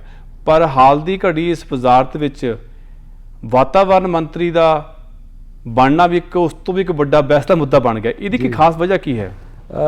ਦੇਖੋ ਗਰੇਵਾਲ ਸਾਹਿਬ, ਜਿਹੜੀ ਸਭ ਤੋਂ ਵੱਡੀ ਜਿਹੜੀ ਕੰਟਰੋਵਰਸੀ, ਚਾਹੇ ਨੋ ਡਾਊਟ ਮੈਂ ਪਹਿਲਾਂ ਜ਼ਿਕਰ ਕੀਤਾ ਕਿ ਮਾਰਕ ਗਾਰਨੀਓ ਨੂੰ ਜਦੋਂ ਇਸ ਮੰਤਰੀ ਮੰਡਲ ਵਿੱਚ ਹਟਾਇਆ ਗਿਆ ਵਾ, ਉਹ ਤਾਂ ਇੱਕ ਕੰਟਰੋਵਰਸੀ ਹੋਈ ਹੈ। ਇਸ ਤੋਂ ਇਲਾਵਾ ਜਿਹੜੀ Steven ਗੈਲੀਬਿਓ the as a environment ਔਰ ਕਲਾਈਮੇਟ ਕੰਟਰੋਲ ਦੇ ਤੌਰ 'ਤੇ ਜਿਹੜੀ ਮਿਨਿਸਟਰ ਦੀ ਐਜ ਏ ਉਹਦੀ ਨਿਯੁਕਤੀ ਹੋਈ ਆ, ਉਹਨੇ ਇੱਕ ਨਵਾਂ ਜਿਹੜਾ ਵਾ ਵਾਦ ਵਿਵਾਦ ਛੇੜ ਦਿੱਤਾ ਵਾ ਜੀ। ਉਹਦੇ ਵਿੱਚ ਵੇਖੋ ਜਿਹੜਾ ਸਭ ਤੋਂ ਪਹਿਲਾ ਰਿਐਕਸ਼ਨ ਹੈ ਆਪਣੇ ਐਲਬਰਟਾ ਦੇ ਜਿਹੜੇ ਪ੍ਰੀਮੀਅਰ ਨੇ ਜੇਸਨ ਕੈਨੀ ਦਾ ਆਇਆ ਵਾ। ਉਹਨਾਂ ਨੇ ਕਿਹਾ ਕਿ ਇਹ ਇੱਕ ਤਰ੍ਹਾਂ ਦੀ ਐਲਬਰਟਾ ਦੇ ਮੂੰਹ 'ਤੇ ਚਪੇੜ ਮਾਰੀ ਗਈ ਆ, ਕਿਉਂਕਿ ਮੈਂ ਤੁਹਾਨੂੰ ਸਟੀਵਨ ਗੈਲੀਬਿਓ ਦੀ ਥੋੜ੍ਹੀ ਬੈਕਗਰਾਊਂਡ ਦੱਸਣੀ ਚਾਹਾਂਗਾ ਕਿ ਇਹ ਗ੍ਰੀਨ ਐਨਰਜੀ ਦੇ ਨਾਂ 'ਤੇ ਕੋਈ ਜਿਹੜੀ NGO ਹੈਗੀ ਆ ਜਿਹਦੇ ਨਾਲ ਇਸ ਸੰਬੰਧ ਉਹਦੇ ਐਕਟੀਵਿਸਟ ਨੇ ਜੀ। ਸੋ ਉਹਨਾਂ ਨੇ 2001 ਦੇ ਵਿੱਚ ਐਜ ਏ ਐਕਟੀਵਿਸਟ 2001 ਦੇ ਵਿੱਚ ਇਹਨਾਂ ਦੇ ਇੱਕ ਸਾਥੀ ਨੇ ਟੋਰਾਂਟੋ ਦੇ ਵਿੱਚ ਜਿਹੜਾ CN ਟਾਵਰ ਹੈ ਉਹਦੇ 'ਤੇ 1136 ਫੁੱਟ ਤਾਂ ਚੜ੍ਹ ਗਏ ਸੀਗੇ। ਸਿਰਫ ਉਹਨੂੰ ਹਾਈਲਾਈਟ ਕੀਤਾ ਸੀਗਾ ਵੀ ਕੈਨੇਡਾ ਦਾ ਜਿਹੜਾ ਇਸ ਵੇਲੇ ਰੋਲ ਆ ਵਰਲਡ ਦੇ ਵਿੱਚ ਐਜ ਏ ਕਲਾਈਮੇਟ ਕੰਟਰੋਲ ਉਹ ਬੜਾ ਸ਼ੱਕੀ ਹੈਗਾ ਵਾ। ਸੋ ਉਹਦੇ ਵਿਰੋਧ ਵਿੱਚ ਇਹਨਾਂ ਨੇ 1156 ਫੁੱਟ ਦੇ ਕਰੀਬ ਜਿਹੜਾ ਵਾ CN ਟਾਵਰ ਨੂੰ ਜਿਹੜਾ ਵਾ ਚੜ੍ਹਨ ਦੀ ਕੋਸ਼ਿਸ਼ ਕੀਤੀ ਸੀਗੀ। ਔਰ ਇਸ ਤੋਂ ਇਲਾਵਾ 2002 ਦੇ ਵਿੱਚ ਜਦੋਂ ਰੈਲਫ ਕਲੀਨ ਪ੍ਰੀਮੀਅਰ ਸੀਗੇ ਐਲਬਰਟਾ ਦੇ, ਉਹ ਲੇਕ ਵਿਊ ਕਮਿਊਨਿਟੀ 'ਚ ਰਹਿੰਦੇ ਸੀਗੇ ਅਤੇ ਦੁਪਹਿਰ ਦੇ 2 ਵਜੇ ਦੇ ਕਰੀਬ ਆ ਕੇ ਇੱਕ ਵੈਨ ਉਹਨਾਂ ਦੇ ਘਰ ਦੇ ਬਾਹਰ ਰੁਕਦੀ ਆ, ਜਿਹਦੇ ਵਿੱਚ ਔਰੇਂਜ ਸੂਟ ਪਾਈ ਜਿਹੜੇ 3-4 ਐਕਟੀਵਿਸਟ ਨਿਕਲਦੇ ਆ, ਜਿਨ੍ਹਾਂ ਦੇ ਪਿੱਛੇ ਲਿਖਿਆ ਸੀਗਾ ਕਲਾਈਮੇਟ ਕੰਟਰੋਲ ਫੋਰਸਿਸ। ਸੋ ਉਹਨਾਂ ਨੇ ਉਹਦੀ ਛੱਤ 'ਤੇ ਚੜ੍ਹ ਕੇ, ਜਿਨ੍ਹਾਂ ਵਿੱਚ ਜਿਹੜਾ ਸਟੀਵਨ ਗੈਲੀਬਿਓ ਵੀ ਇੱਕ ਸੀਗੇ, ਜਿਹੜੇ ਸੋਲਰ ਪੈਨਲ ਸੀਗੇ ਉਹ ਫਿੱਟ ਕੀਤੇ ਸੀਗੇ।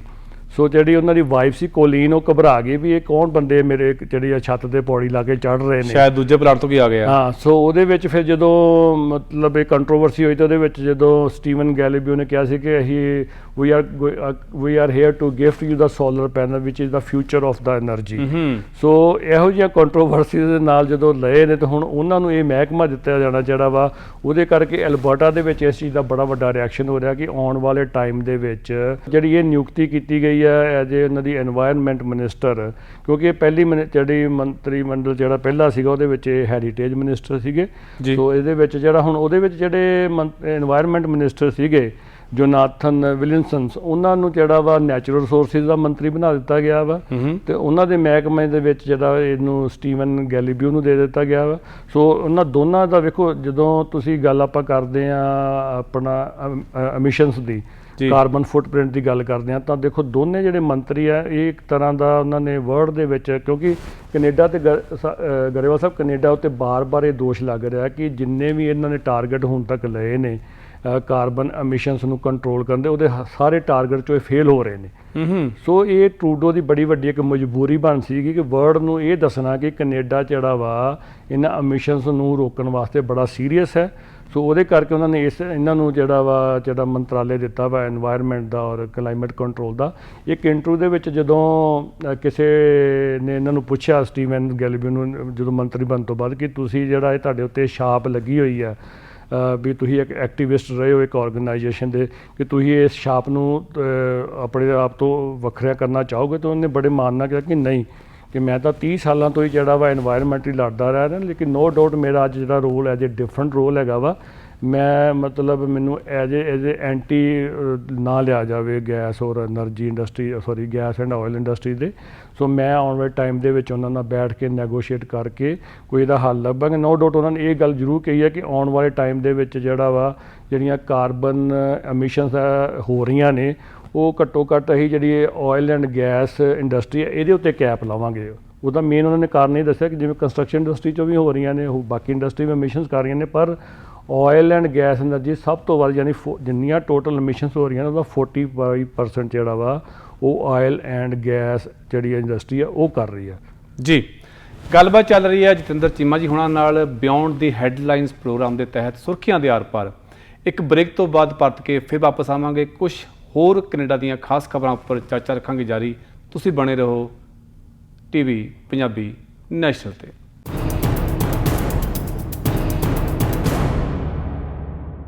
ਪੰਜਾਬੀ ਨੈਸ਼ਨਲ ਟੀਵੀ ਤੇ ਇੱਕ ਵਾਰੀ ਫਿਰ ਆਪ ਜੀ ਦਾ ਸਵਾਗਤ ਹੈ।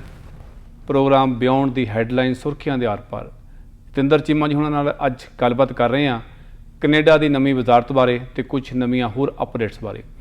ਚੀਮਾ ਸਾਹਿਬ, ਇੱਕ ਵੈਸੇ ਵਿਸ਼ਵ ਪੱਧਰ ਤੇ ਬਹੁਤ ਕੁਝ ਨਵੀਆਂ ਟੈਕਨੋਲੋਜੀਆਂ ਆ ਰਹੀਆਂ ਨੇ, ਨਵਾਂ ਖੋਜਾਂ ਹੋ ਰਹੀਆਂ ਨੇ, ਤੇ ਕੁਝ ਚੀਜ਼ਾਂ ਮੈਂ IT ਸੈਕਟਰ ਦੀ ਗੱਲ ਕਰਾਂ, ਕਈ ਵਾਰ ਬੱਚਿਆਂ ਕੋਲ ਇਹੋ ਜਿਹੀ ਚੀਜ਼ ਸੁਣ ਲਈਦੀ ਆ ਕਿ ਜਿਹੜੀ ਬੜੀ ਅਚੰਭੇ ਵਾਲੀ ਹੁੰਦੀ ਆ ਜੀ।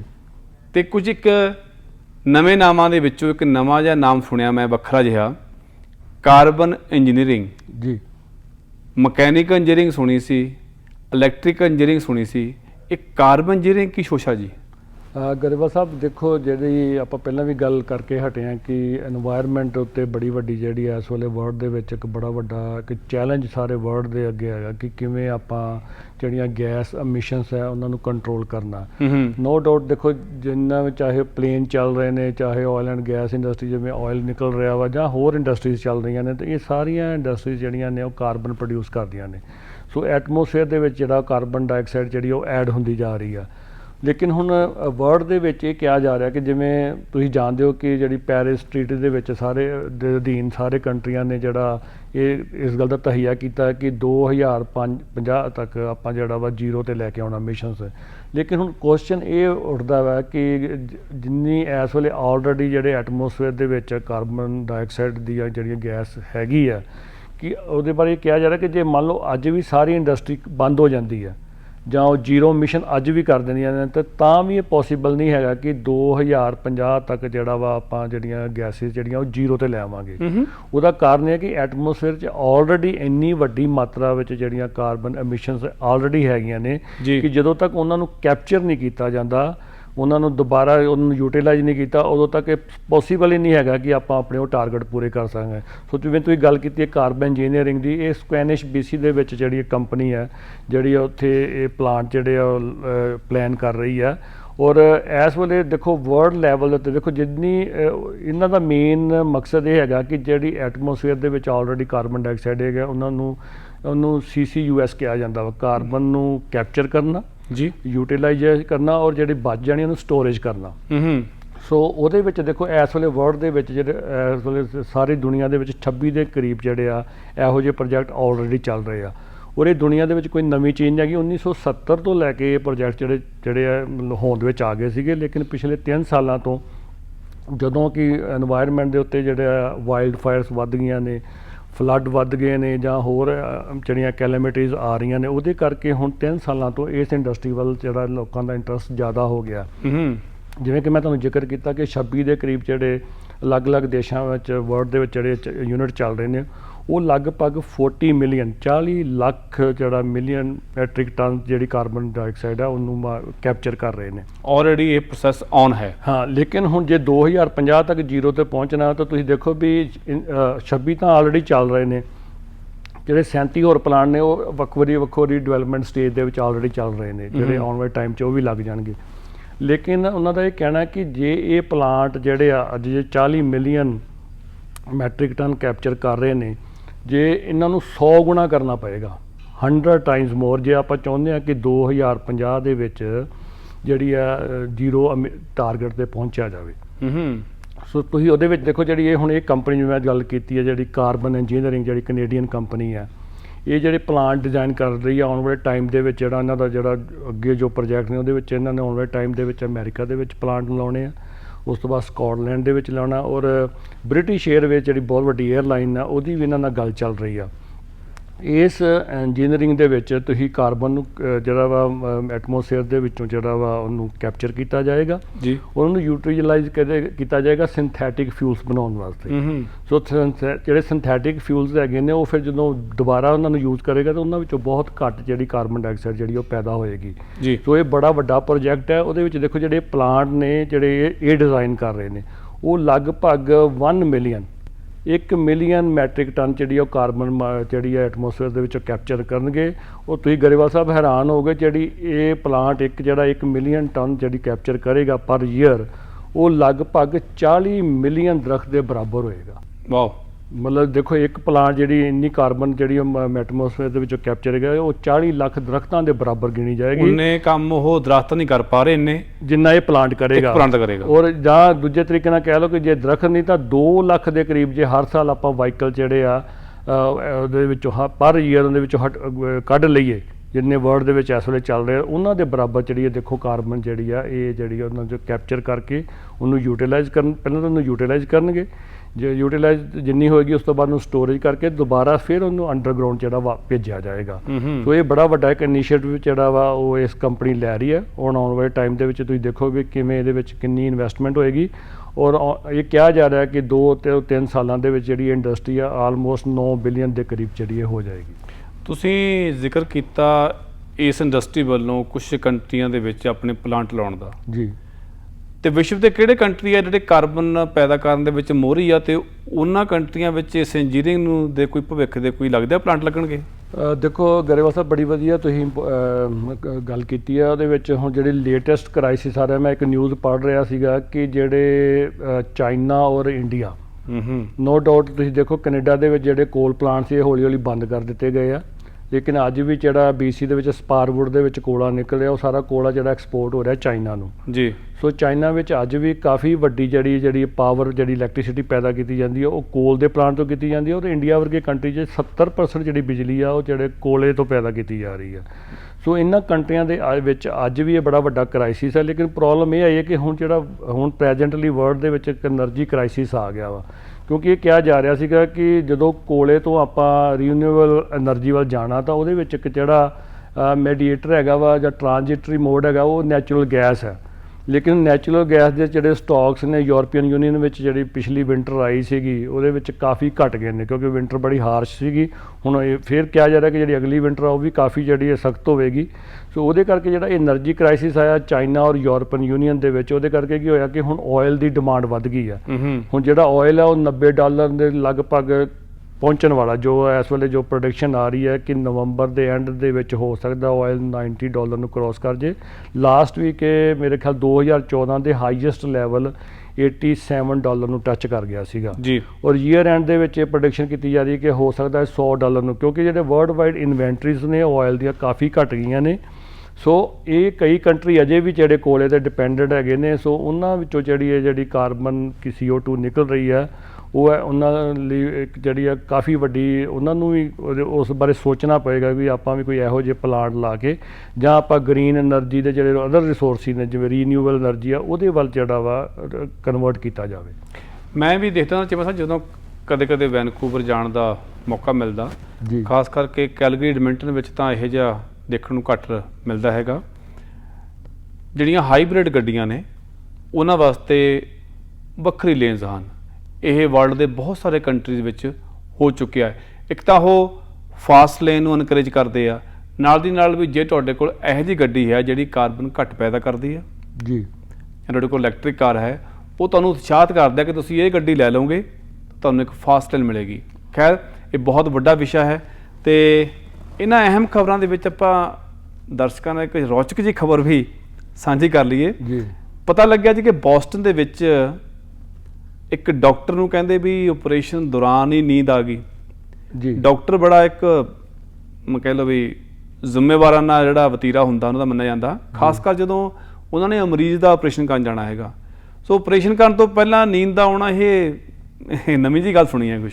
ਗਰੇਵਾਲ ਸਾਹਿਬ ਇਹ ਜਿਹੜੀ ਨਿਊਜ਼ ਹੈ ਬੋਸਟਨ ਗੈਜ਼ਟ ਉੱਥੋਂ ਦੀ ਜਿਹੜੀ ਨਿਊਜ਼ਪੇਪਰ ਆ ਉਹਦੇ ਵਿੱਚ ਆਈ ਹੈ। ਇਹ ਇੱਕ ਇੰਟਰਸਟਿੰਗ ਨਿਊਜ਼ ਇਹ ਸੀਗੀ ਕਿ 2 ਨਵੰਬਰ 2016 ਦੀ ਘਟਨਾ ਵਾ ਕਿ ਕਿਸੇ ਪੇਸ਼ੈਂਟ ਨੂੰ ਐਂਕਲ ਇੰਜਰੀ ਹੋ ਜਾਂਦੀ ਹੈ ਅਤੇ ਉਹਦਾ ਐਮਰਜੈਂਸੀ ਜਿਹੜੀ ਸਰਜਰੀ ਕਰਨ ਦੀ ਲੋੜ ਪੈਂਦੀ ਹੈ। ਤਾਂ ਇਹ ਜਿਹੜੇ ਡਾਕਟਰ ਨੇ ਮਿਸਟਰ ਟੋਨੀ, ਇਹ ਉੱਥੋਂ ਦੇ ਸੀਨੀਅਰ ਸਰਜਨ ਸੀਗੇ ਅਤੇ ਇਹ ਤੇ ਇਹਨਾਂ ਦਾ ਜਿਹੜਾ ਕੋਈ ਦੂਜਾ ਡਾਕਟਰ ਸੀਗੇ ਉਹ ਪੇਸ਼ੈਂਟ ਨੂੰ ਜਿਹੜਾ ਵਾ ਪੇਸ਼ੈਂਟ ਜਿਹੜਾ ਆਪਰੇਸ਼ਨ ਥੀਏਟਰ 'ਚ ਲੈ ਕੇ ਜੋ ਤਿਆਰੀ ਕਰਨ ਲੱਗਦੇ ਆਪਰੇਸ਼ਨ ਦੀ, ਤਾਂ ਜਿਹੜੇ ਡਾਕਟਰ ਟੋਨੀ ਜਿਹੜੇ ਸੀਨੀਅਰ ਸਰਜਨ ਸੀ ਤਾਂ ਇਹਨਾਂ ਦਾ ਕਹਿਣਾ ਸੀ ਕਿ ਮੈਨੂੰ ਭੁੱਖ ਲੱਗੀ ਆ ਅਤੇ ਮੈਂ 2 ਮਿੰਟ ਜਾ ਕੇ ਆਪਣੀ ਕਾਰ 'ਚੋਂ ਕੁਝ ਖਾਵਾਂ। ਸੋ ਕਾਰ ਦੇ ਵਿੱਚ ਜਦੋਂ ਕੁਝ ਖਾਣ ਗਏ ਤਾਂ ਉੱਥੇ ਇਹਨਾਂ ਦੀ ਅੱਖ ਲੱਗ ਗਈ। ਉਹ ਐਸੀ ਅੱਖ ਲੱਗੀ ਕਿ ਜਿਹੜੀ ਅਗਲੇ ਦਿਨ ਜਾ ਕੇ ਹੌਸਪੀਟਲ ਜਾਏ। ਹੁਣ ਜਿਹੜਾ ਪੇਸ਼ੈਂਟ ਸੀਗਾ ਉਹ ਤਾਂ ਉੱਥੇ ਕਿਉਂਕਿ ਉਹਦੀ ਐਮਰਜੈਂਸੀ ਸਰਜਰੀ ਕਰਨੀ ਪੈਣੀ ਸੀ, ਸੋ ਉਹਨੂੰ ਉਹਦੇ ਬਾਰੇ ਦੱਸ ਦਿੱਤਾ ਗਿਆ ਕਿ ਆਹ ਹੋ ਗਈ ਹੈ ਵੀ ਜੇ ਤੁਹਾਨੂੰ ਅਲਾਓ ਕਰਦਾ ਤਾਂ ਜਿਹੜਾ ਇੱਥੋਂ ਦੇ ਹਾਊਸ ਸਰਜਨ ਨੇ ਉਹ ਤੇਰੀ ਸਰਜਰੀ ਕਰ ਸਕਦੇ। ਸੋ ਉਹਨੇ ਆਪਣਾ ਕੰਸੈਂਟ ਦੇ ਦਿੱਤਾ। ਉਹ ਜਿਹੜੀ ਸਕਸੈਸਫੁਲੀ ਕਿਸਮਤ ਚੰਗੀ ਹੋਈ ਕਿ ਜਿਹੜੀ ਸਰਜਰੀ ਸੀ ਉਹ ਸਕਸੈਸਫੁਲ ਹੋ ਗਈ। ਸੋ ਲੇਕਿਨ ਹੁਣ ਉਹ 5 ਸਾਲ ਬਾਅਦ ਜਿਹੜਾ ਉਹਨਾਂ ਨੇ ਜਿਹੜਾ ਡਿਸਪਲਿਨਰੀ ਐਕਸ਼ਨ ਲਿਆ ਉਸ ਡਾਕਟਰ ਨੂੰ $5000 ਦਾ ਜਿਹੜਾ ਉਹਨੂੰ ਫਾਈਨ ਕੀਤਾ ਵਾ। ਔਰ ਇਸ ਤੋਂ ਇਲਾਵਾ ਜਿਹੜਾ ਉਹਨੂੰ 5 ਕੋਰਸਿਸ ਜਿਹੜੇ ਹੈਗੇ ਆ ਉਹਦੇ ਪ੍ਰੋਫੈਸ਼ਨਲ ਡਿਵੈਲਪਮੈਂਟ ਕੋਰਸਿਸ ਉਹ ਉਹਨੂੰ ਕਰਨੇ ਪੈਣਗੇ। ਸੋ ਉਹਦੇ ਵਿੱਚ ਉਹਨਾਂ ਨੇ ਜਦੋਂ ਪੁੱਛਿਆ ਗਿਆ ਵੀ ਤੁਸੀਂ ਉਹਦੇ ਵੱਧ ਐਡਾ ਸਖਤ ਜਿਹੜਾ ਕਿਉਂ ਨਹੀਂ ਕੋਈ ਹੋਰ ਲਿਆ ਵੀ $5000 ਉਹਨੂੰ ਸਿਰਫ ਤੁਸੀਂ ਕੀਤਾ ਵਾ, ਤਾਂ ਉਹਨਾਂ ਦਾ ਕਹਿਣਾ ਸੀਗਾ ਕਿ ਉਸ ਇਹਨਾਂ 5 ਸਾਲਾਂ ਵਿੱਚ ਹੋਰ ਕੋਈ ਵੀ ਡਾਕਟਰ ਦੇ ਬਾਰੇ ਕਦੀ ਕੋਈ ਇਹੋ ਜਿਹੀ ਸ਼ਿਕਾਇਤ ਨਹੀਂ ਆਈ। ਔਰ ਦੂਜੀ ਗੱਲ ਇਹ ਸੀਗੀ ਕਿਉਂਕਿ ਜਿਹੜੀ ਉਹ ਸਰਜਰੀ ਦਾ ਜਿਹੜਾ ਰਿਜ਼ਲਟ ਸੀਗਾ ਉਹ ਬੜਾ ਪੋਜ਼ਿਟਿਵ ਆਇਆ ਸੀਗਾ। ਸੋ ਇਸ ਕਰਕੇ ਇੱਕ ਕੰਸੈਂਟ ਦੇ ਵਿੱਚ ਦੋਨਾਂ ਧਿਰਾਂ ਨੇ ਸਾਈਨ ਕਰਕੇ ਜਿਹੜਾ ਵਾ ਫਿਰ ਇਹਨੂੰ ਖਬਰ ਨੂੰ ਜਿਹੜਾ ਵਾ ਰਿਲੀਜ਼ ਕੀਤਾ ਵਾ। ਸੋ ਇਹ ਬੜੀ ਇੱਕ ਇੰਟਰਸਟਿੰਗ ਖਬਰ ਹੈ ਕਿ ਵੇਖੋ ਇਹ ਤੋਂ ਇਹ ਸਿੱਧ ਹੁੰਦਾ ਕਿ ਇਸ ਮਹਿਕਮੇ ਉੱਤੇ ਕਿੰਨਾ ਜ਼ਿਆਦਾ ਪ੍ਰੈਸ਼ਰ ਰਹਿੰਦਾ ਵਾ ਜੀ। ਕਿ ਜਿਵੇਂ ਅੱਜ ਵੀ ਆਪਾਂ ਦੇਖ ਰਹੇ ਕੋਵਿਡ ਦੇ ਵਿੱਚ ਜਿਹੜੇ ਆਪਣੇ ਫਸਟ ਟਾਈਮ ਜਿਹੜੇ ਆਪਣੇ ਫਰੰਟ ਦੇ ਆ ਕੇ ਨਰਸਿਸ ਲੈ ਲਓ ਜਾਂ ਡਾਕਟਰਸ ਲੈ ਲਓ ਕੋਵਿਡ ਦੇ ਵਿੱਚ ਆਪਣੀ ਜਾਨ ਨੂੰ ਜੋਖਮ 'ਚ ਪਾ ਕੇ ਉਹਨਾਂ ਉੱਤੇ ਕਿੰਨਾ ਵੱਡਾ ਇਹ ਪ੍ਰੈਸ਼ਰ ਰਹਿੰਦਾ ਵਾ। ਸੋ ਇਸ ਡਾਕਟਰ 'ਤੇ ਮੈਨੂੰ ਲੱਗਦਾ ਕੋਈ ਇਹੋ ਜਿਹਾ ਹੀ ਸੀਗਾ ਕਿ ਉਹ ਥੱਕਿਆ ਟੁੱਟਿਆ ਸੀਗਾ, ਉਹਨੂੰ ਭੁੱਖ ਲੱਗੀ, ਉਹ ਜਾ ਕੇ ਕਾਰ ਦੇ ਵਿੱਚ ਐਸਾ ਹੀ ਉਹ ਭੁੱਖ ਮਿਟਾਉਣ ਲਈ ਕੋਈ ਗਿਆ ਖਾਣ ਅਤੇ ਉੱਥੇ ਹੀ ਉਹਨੂੰ ਨੀਂਦ ਆ ਗਈ। ਚੀਮਾ ਸਾਹਿਬ ਤੁਸੀਂ ਰੀਅਲ ਸਟੇਟ ਦੇ ਨਾਲ ਮੌਰਗੇਜ ਦੇ ਖੇਤਰ ਨਾਲ ਬੜੀ ਸਰਗਰਮੀ ਨਾਲ ਵਿਚਰਦੇ ਹੋ ਜੀ, ਤੇ ਦਰਸ਼ਕਾਂ ਨਾਲ ਆਪਾਂ ਇਹ ਵੀ ਸਾਂਝਾ ਕਰ ਲਈਏ ਕਿ ਬੈਂਕ ਆਫ ਕੈਨੇਡਾ ਨੇ ਪਿਛਲੇ ਜਿਹੜਾ ਬੁੱਧਵਾਰ ਹੈ ਲੰਘੇ ਬੁੱਧਵਾਰ ਨੂੰ ਇੱਕ ਬਹੁਤ ਅਹਿਮ ਐਲਾਨ ਕੀਤੇ ਹਨ, ਕਿਉਂਕਿ ਹਾਊਸਿੰਗ ਮਾਰਕੀਟ ਕੈਨੇਡਾ ਦਾ ਬਹੁਤ ਵੱਡਾ ਇੱਕ ਇੰਡਸਟਰੀ ਨਹੀਂ, ਇੱਕ ਲੋੜ ਵੀ ਹੈ, ਵੱਡੀ ਮਾਤਰਾ ਵਿੱਚ ਇਮੀਗ੍ਰੈਂਟ ਇੱਥੇ ਆਉਂਦੇ ਰਹਿੰਦੇ ਹਨ। ਸੋ ਬੈਂਕ ਆਫ ਕੈਨੇਡਾ ਮੌਰਗੇਜ ਦੇ ਰੇਟਾਂ ਨੂੰ ਵਧਾਉਣ ਜਾਂ ਘਟਾਉਣ ਬਾਰੇ ਕੀ ਰਣਨੀਤੀ ਆਉਣ ਵਾਲੇ ਸਾਲਾਂ ਵਿੱਚ ਤੈਅ ਕਰ ਰਿਹਾ ਹੈਗਾ?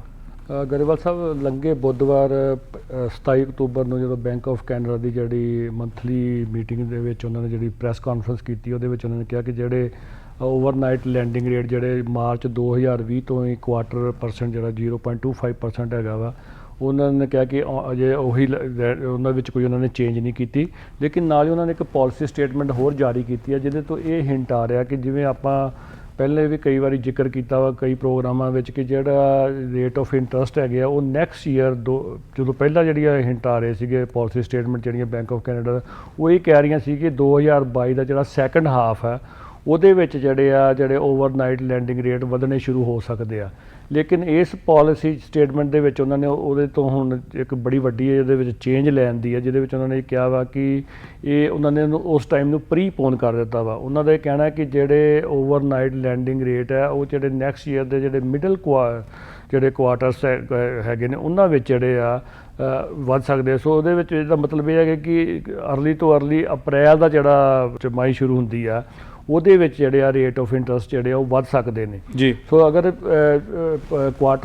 %, ਜਿਹੜੇ ਰੇਟ ਅਪ੍ਰੈਲ ਦੇ ਵਿੱਚ ਵੱਧਦੇ ਆ ਤਾਂ ਇਹ ਕਿਹਾ ਜਾ ਰਿਹਾ ਕਿ ਜਿਹੜੇ ਇਕਨੋਮਿਸਟ ਹੈਗੇ ਨੇ ਜਿਹੜੇ ਵੱਖ-ਵੱਖ ਤਰੀਕੇ ਨਾਲ ਜਿਹੜਾ ਬੈਂਕਾਂ ਦੇ ਨਾਲ ਜੁੜੇ ਹੋਏ ਨੇ, ਉਹਨਾਂ ਦਾ ਇਹ ਕਹਿਣਾ ਵਾ ਕਿ ਹਰ 3 ਮਹੀਨਿਆਂ ਬਾਅਦ ਅਗਰ 0.25% ਬੈਂਕ ਵਧਾਉਂਦਾ ਜਾਏਗਾ ਤਾਂ ਹੋ ਸਕਦਾ ਕਿ ਆਉਣ ਵਾਲੇ 2023 ਦੇ ਅੱਧ ਤੱਕ ਅਸੀਂ ਦੁਬਾਰਾ ਜਿਹੜਾ ਪ੍ਰੀ ਪੈਂਡੈਮਿਕ ਤੋਂ ਪਹਿਲਾਂ 1.7% ਰੇਟ ਸੀਗਾ ਜੀ ਉਹਦੇ ਤੇ ਪਹੁੰਚ ਜਾਵਾਂਗੇ। ਅਗਰ ਇਹ ਚੀਜ਼ਾਂ ਹੁੰਦੀਆਂ ਨੇ ਉਹਦੇ ਨਾਲ ਕੀ ਹੋਏਗਾ, ਜਿਹੜਾ ਵੇਰੀਏਬਲ ਰੇਟ ਆ ਅੱਜ ਦੀ ਡੇਟ ਦੇ ਵਿੱਚ ਗਰੇਵਾਲ ਸਾਹਿਬ ਇਹ ਹੋ ਰਿਹਾ ਵਾ ਕਿ ਜਿਹੜਾ ਹਾਊਸਿੰਗ ਮਾਰਕੀਟ ਆ ਉਹਦੇ ਵਿੱਚ ਚਾਹੇ ਫਿਕਸ ਰੇਟ ਆਪਾਂ ਦੇਖ ਰਹੇ ਹਾਂ ਕਿ ਵੱਧਦੇ ਜਾ ਰਹੇ ਆ, ਲੇਕਿਨ ਵੇਰੀਏਬਲ ਰੇਟ ਅੱਜ ਵੀ ਜਿਹੜੇ ਆ ਉਹ 1.29% ਦੇ ਇਸ ਵੇਲੇ ਮਾਰਕੀਟ ਵਿੱਚ ਜਿਹੜੇ ਮਿਲ ਰਹੇ ਨੇ। ਬਿਲਕੁਲ। ਸੋ ਜੇ ਉਹਨਾਂ ਦਾ ਆਪਸ ਵਿੱਚ ਫਿਕਸ 5 ਈਅਰ ਦੇ ਨਾਲ ਵੇਰੀਏਬਲ ਦਾ ਵੇਖਿਆ ਜਾਏ ਤਾਂ ਉਹ ਜਿਹੜਾ ਸਪਰੈਡ ਹੈਗਾ ਵਾ 0.95% ਹੈਗਾ ਵਾ। ਸੋ ਇਸ ਕਰਕੇ ਲੋਕ ਜਿਹੜਾ ਵਾ ਫਿਕਸ ਨੂੰ ਛੱਡ ਕੇ ਵੇਰੀਏਬਲ ਵੱਲ ਆ ਗਏ ਨੇ, ਕਿਉਂਕਿ ਜੇ ਬੋਰੋਵਿੰਗ ਵੇਰੀਏਬਲ 'ਚ ਸਸਤੀ ਹੋ ਰਹੀ ਹੈ ਤਾਂ ਉਹ ਆਪਣੀਆਂ ਮੌਰਗੇਜ ਜਿਹੜੀਆਂ ਵੇਰੀਏਬਲ ਲੈਣੀਆਂ, ਕਿਉਂਕਿ ਦੇਖੋ 2013 ਤੋਂ ਬੈਂਕ ਆਫ ਕੈਨੇਡਾ ਨੇ ਇਹ ਵਾਚ ਕਰਨਾ ਸ਼ੁਰੂ ਕੀਤਾ ਸੀਗਾ ਕਿ ਕਿੰਨਾ % ਜਿਹੜਾ ਵਾ ਵੇਰੀਏਬਲ ਵੱਲ ਲੋਕੀ ਜਾਂਦੇ ਆ ਔਰ ਕਿੰਨੇ % ਫਿਕਸ ਵੱਲ ਜਾਂਦੇ ਆ। ਤੁਸੀਂ ਹੈਰਾਨ ਹੋ ਗਏ ਕਿ ਜਿਹੜੇ ਜੁਲਾਈ ਦੇ ਵਿੱਚ ਹੁਣ ਜਿਹੜੇ ਡਾਟਾਜ਼ ਆਏ ਨੇ ਉਹਦੇ ਵਿੱਚ ਜਿੰਨੀਆਂ ਟੋਟਲ ਕੈਨੇਡਾ ਦੇ ਵਿੱਚ ਮੌਰਗੇਜ ਲੋਕਾਂ ਨੇ ਲਈਆਂ ਨੇ ਉਹਨਾਂ ਵਿੱਚੋਂ 52% ਜਿਹੜੀਆਂ ਮੌਰਗੇਜ ਨੇ ਉਹ ਵੇਰੀਏਬਲ ਹੋਈਆਂ ਨੇ, ਜਦ ਕਿ 2020 ਦੇ ਵਿੱਚ ਜਿਹੜੀ ਵੇਰੀਏਬਲ ਮੌਰਗੇਜ ਦੀ ਜਿਹੜੀ ਟੋਟਲ ਜਿਹੜੀ ਸੀ ਪਰਸੈਂਟੇਜ ਸਿਰਫ 10% ਸੀਗੀ। ਸੋ ਆਉਣ ਵਾਲੇ ਟਾਈਮ ਦੇ ਵਿੱਚ ਜਿਹੜੇ ਬੋਰੋਵਰਸ ਹੈਗੇ ਨੇ ਜਾਂ ਜਿਹੜੀ ਕਰੰਟਲੀ ਇਸ ਵੇਲੇ ਹੋਲਡ ਕਰਦੇ ਪਏ ਨੇ ਮੌਰਗੇਜ, ਉਹਨਾਂ ਨੂੰ ਇਹ ਦੇਖਣਾ ਪਏਗਾ ਕਿ ਜਿਹੜੇ ਉਹਨਾਂ ਦੇ ਜਿਹੜੇ ਫਾਈਨੈਂਸ਼ੀਅਲ ਰਿਸੋਰਸਿਸ ਨੇ ਕਿ ਜਿਵੇਂ ਇਨਫਲੇਸ਼ਨ ਵੱਧ ਰਹੀ ਹੈ, ਕਿਉਂਕਿ ਜਿਹੜਾ ਸਤੰਬਰ ਦਾ ਡਾਟਾ ਆਇਆ ਉਹਦੇ ਵਿੱਚ ਜਿਹੜਾ ਕੈਨੇਡਾ ਦੀ ਇਨਫਲੇਸ਼ਨ ਆ 4.4 ਨੂੰ ਟੱਚ ਕਰ ਗਈ ਆ, ਜਿਹੜੀ ਕਿ 19 ਸਾਲਾਂ ਦੀ ਸਭ ਤੋਂ ਵੱਡੀ ਮਹਿੰਗਾਈ ਦਰ ਹੈ। ਇਸੇ ਤਰ੍ਹਾਂ ਜਿਵੇਂ USA ਦੇ ਵਿੱਚ ਉਹ 5.4 ਨੂੰ ਟੱਚ ਕਰ ਗਈ, ਜਿਹੜਾ 30 ਸਾਲ ਦਾ ਰਿਕਾਰਡ ਟੁੱਟ ਗਿਆ। ਸੋ ਅਗਰ ਇਨਫਲੇਸ਼ਨ ਨੂੰ ਕੰਟਰੋਲ ਕਰਨ ਵਾਸਤੇ rate of interest bank of Canada ਲਗਾਤਾਰ ਵਧਾਈ ਗਿਆ ਆਉਣ ਵਾਲੇ ਟਾਈਮ ਦੇ ਵਿੱਚ, ਤਾਂ ਨੈਚੁਰਲੀ ਆ ਜਿਹੜੀਆਂ ਤੁਹਾਡੀਆਂ ਮੌਰਗੇਜ ਰੀਨਿਊ ਹੋਣਗੀਆਂ ਤਾਂ ਉਹ ਹਾਇਰ ਰੇਟ ਦੇ ਉੱਤੇ ਰੀਨਿਊ ਹੋਣਗੀਆਂ। ਉਹ ਜਿਹੜੇ ਵੇਰੀਏਬਲ ਰੇਟ ਜਿਹੜੇ ਅੱਜ ਤੁਹਾਨੂੰ ਲੱਗ ਰਿਹਾ ਕਿ 1.25 ਜਾਂ 1.29 ਤੇ ਫਿਰ ਰਹੇ ਆ, ਉਹ ਵੀ ਜਦੋਂ ਓਵਰਨਾਈਟ ਲੈਂਡਿੰਗ ਰੇਟ ਵਧੇਗਾ ਤਾਂ ਉਹਦੇ ਨਾਲ ਤੁਹਾਡੇ ਜਿਹੜੇ ਵੇਰੀਏਬਲ ਰੇਟ ਉਹ ਵੀ ਵਧਣੇ ਸ਼ੁਰੂ ਹੋ ਜਾਣਗੇ।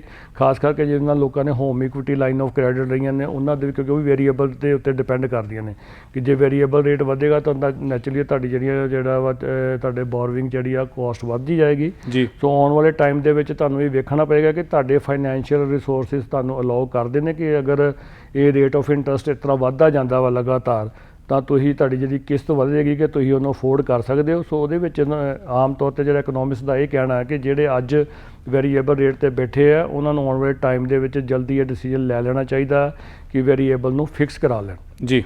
ਸੋ ਇਹਨਾਂ ਨੂੰ ਆਉਣ ਵਾਲੇ ਟਾਈਮ ਦੇ ਵਿੱਚ ਦੂਜੀ ਜਿਹੜੀ ਵੱਡੀ ਗੱਲ ਬੈਂਕ ਆਫ ਕੈਨੇਡਾ ਨੇ ਇਹ ਕੀਤਾ ਕਿ ਉਹਨਾਂ ਨੇ ਜਿਹੜੀ ਬੌਂਡ ਜਿਹੜੇ ਬਾਏ ਕਰ ਰਹੇ ਸੀਗੇ ਉਹ ਉਹਨਾਂ ਨੇ ਹੁਣ ਐਲਾਨ ਕਰ ਦਿੱਤਾ ਕਿ ਕਿਉਂਕਿ ਇਕੋਨਮੀ ਉਹਨਾਂ ਨੂੰ ਲੱਗ ਰਹੀ ਆ ਕਿ ਜਿਹੜੀ ਆਪਣੇ ਪੈਰਾਂ 'ਤੇ ਆ ਗਈ ਆ। ਸੋ ਉਹਨਾਂ ਨੇ ਇਹ ਕਰ ਦਿੱਤਾ ਕਿ ਆਉਣ ਵਾਲੇ ਟਾਈਮ 'ਤੇ ਜਿਹੜੀ ਉਹ ਬੌਂਡ ਦੀ ਬਾਇੰਗ ਹੈ, ਜਿਹੜੇ ਗੌਰਮੈਂਟ ਆਫ ਕੈਨੇਡਾ ਦੇ ਬੌਂਡ ਨੇ ਉਹਨਾਂ ਦੀ ਉਹ ਪਰਚੇਜ਼ ਬੰਦ ਕਰ ਦੇਣਗੇ। ਅਗਰ ਉਹ ਬੰਦ ਹੋ ਜਾਂਦੀ ਉਹਦੇ ਨਾਲ ਕੀ ਹੋਏਗਾ ਵੀ ਯੀਲਡ ਜਿਹੜੀ ਆ ਉਹਦੀ ਵਧੇਗੀ, ਉਹਦੇ ਨਾਲ ਜਿਹੜੇ ਫਿਕਸ ਰੇਟ ਆ ਉਹ ਵੀ ਵਧਣੇ ਸ਼ੁਰੂ ਹੋ ਜਾਣਗੇ। ਸੋ ਆਉਣ ਵਾਲੇ ਟਾਈਮ ਦੇ ਵਿੱਚ ਕਾਫੀ ਜਿਹੜਾ ਬੋਰੋਵਰਸ ਨੂੰ ਬੜੇ ਧਿਆਨ ਨਾਲ ਇਹ ਫੈਸਲਾ ਲੈਣਾ ਪਏਗਾ ਕਿ ਉਹਨਾਂ ਨੂੰ ਵੇਰੀਏਬਲ ਮੌਰਗੇਜ ਲੈਣੀ ਹੈ ਕਿ ਉਹਨਾਂ ਨੇ ਦੂਜੀ ਫਿਕਸ ਮੌਰਗੇਜ ਲੈਣੀ ਹੈ ਜੀ। ਚੀਮਾ ਸਾਹਿਬ, ਸਾਰੀਆਂ ਖਬਰਾਂ ਤੇ ਚਰਚਾ ਕਰਨ ਲਈ ਤੁਹਾਡਾ ਬਹੁਤ ਬਹੁਤ ਧੰਨਵਾਦ। ਬਹੁਤ ਬਹੁਤ ਸ਼ੁਕਰੀਆ ਗਰੇਵਾਲ ਸਾਹਿਬ। ਇਹ ਸਨ ਜਤਿੰਦਰ ਚੀਮਾ। ਪ੍ਰੋਗਰਾਮ ਬਿਯੋਂਡ ਦਾ ਹੈਡਲਾਈਨ ਦੇ ਵਿੱਚ ਸੁਰਖੀਆਂ ਦੇ ਆਰ ਪਾਰ ਅਸੀਂ ਗੱਲਬਾਤ ਕਰ ਰਹੇ ਸੀਗੇ ਕੁਝ ਕੈਨੇਡਾ ਦੀਆਂ ਖਬਰਾਂ ਤੇ ਕੁਝ ਪਾਲਿਸੀਜ਼ ਬਾਰੇ। ਅਗਲੇ ਪ੍ਰੋਗਰਾਮ ਦੇ ਵਿੱਚ ਕੁਝ ਵੱਖਰੇ ਵਿਸ਼ਿਆਂ ਨਾਲ ਤੁਹਾਡੇ ਨਾਲ ਫੇਰ ਲਾਵਾਂਗੇ ਹਾਜ਼ਰੀ। ਤਦ ਤੱਕ ਲਈ ਸਾਰੇ ਹੀ ਦਰਸ਼ਕਾਂ ਨੂੰ ਸਤਿ ਸ਼੍ਰੀ ਅਕਾਲ। ਦੇਖਦੇ ਰਹੋ ਟੀਵੀ ਪੰਜਾਬੀ ਨੈਸ਼ਨਲ। ਉਮੀਦ ਤੁਹਾਡੀ, ਕੋਸ਼ਿਸ਼ ਸਾਡੀ। ਸਤਿ ਸ਼੍ਰੀ ਅਕਾਲ ਜੀ।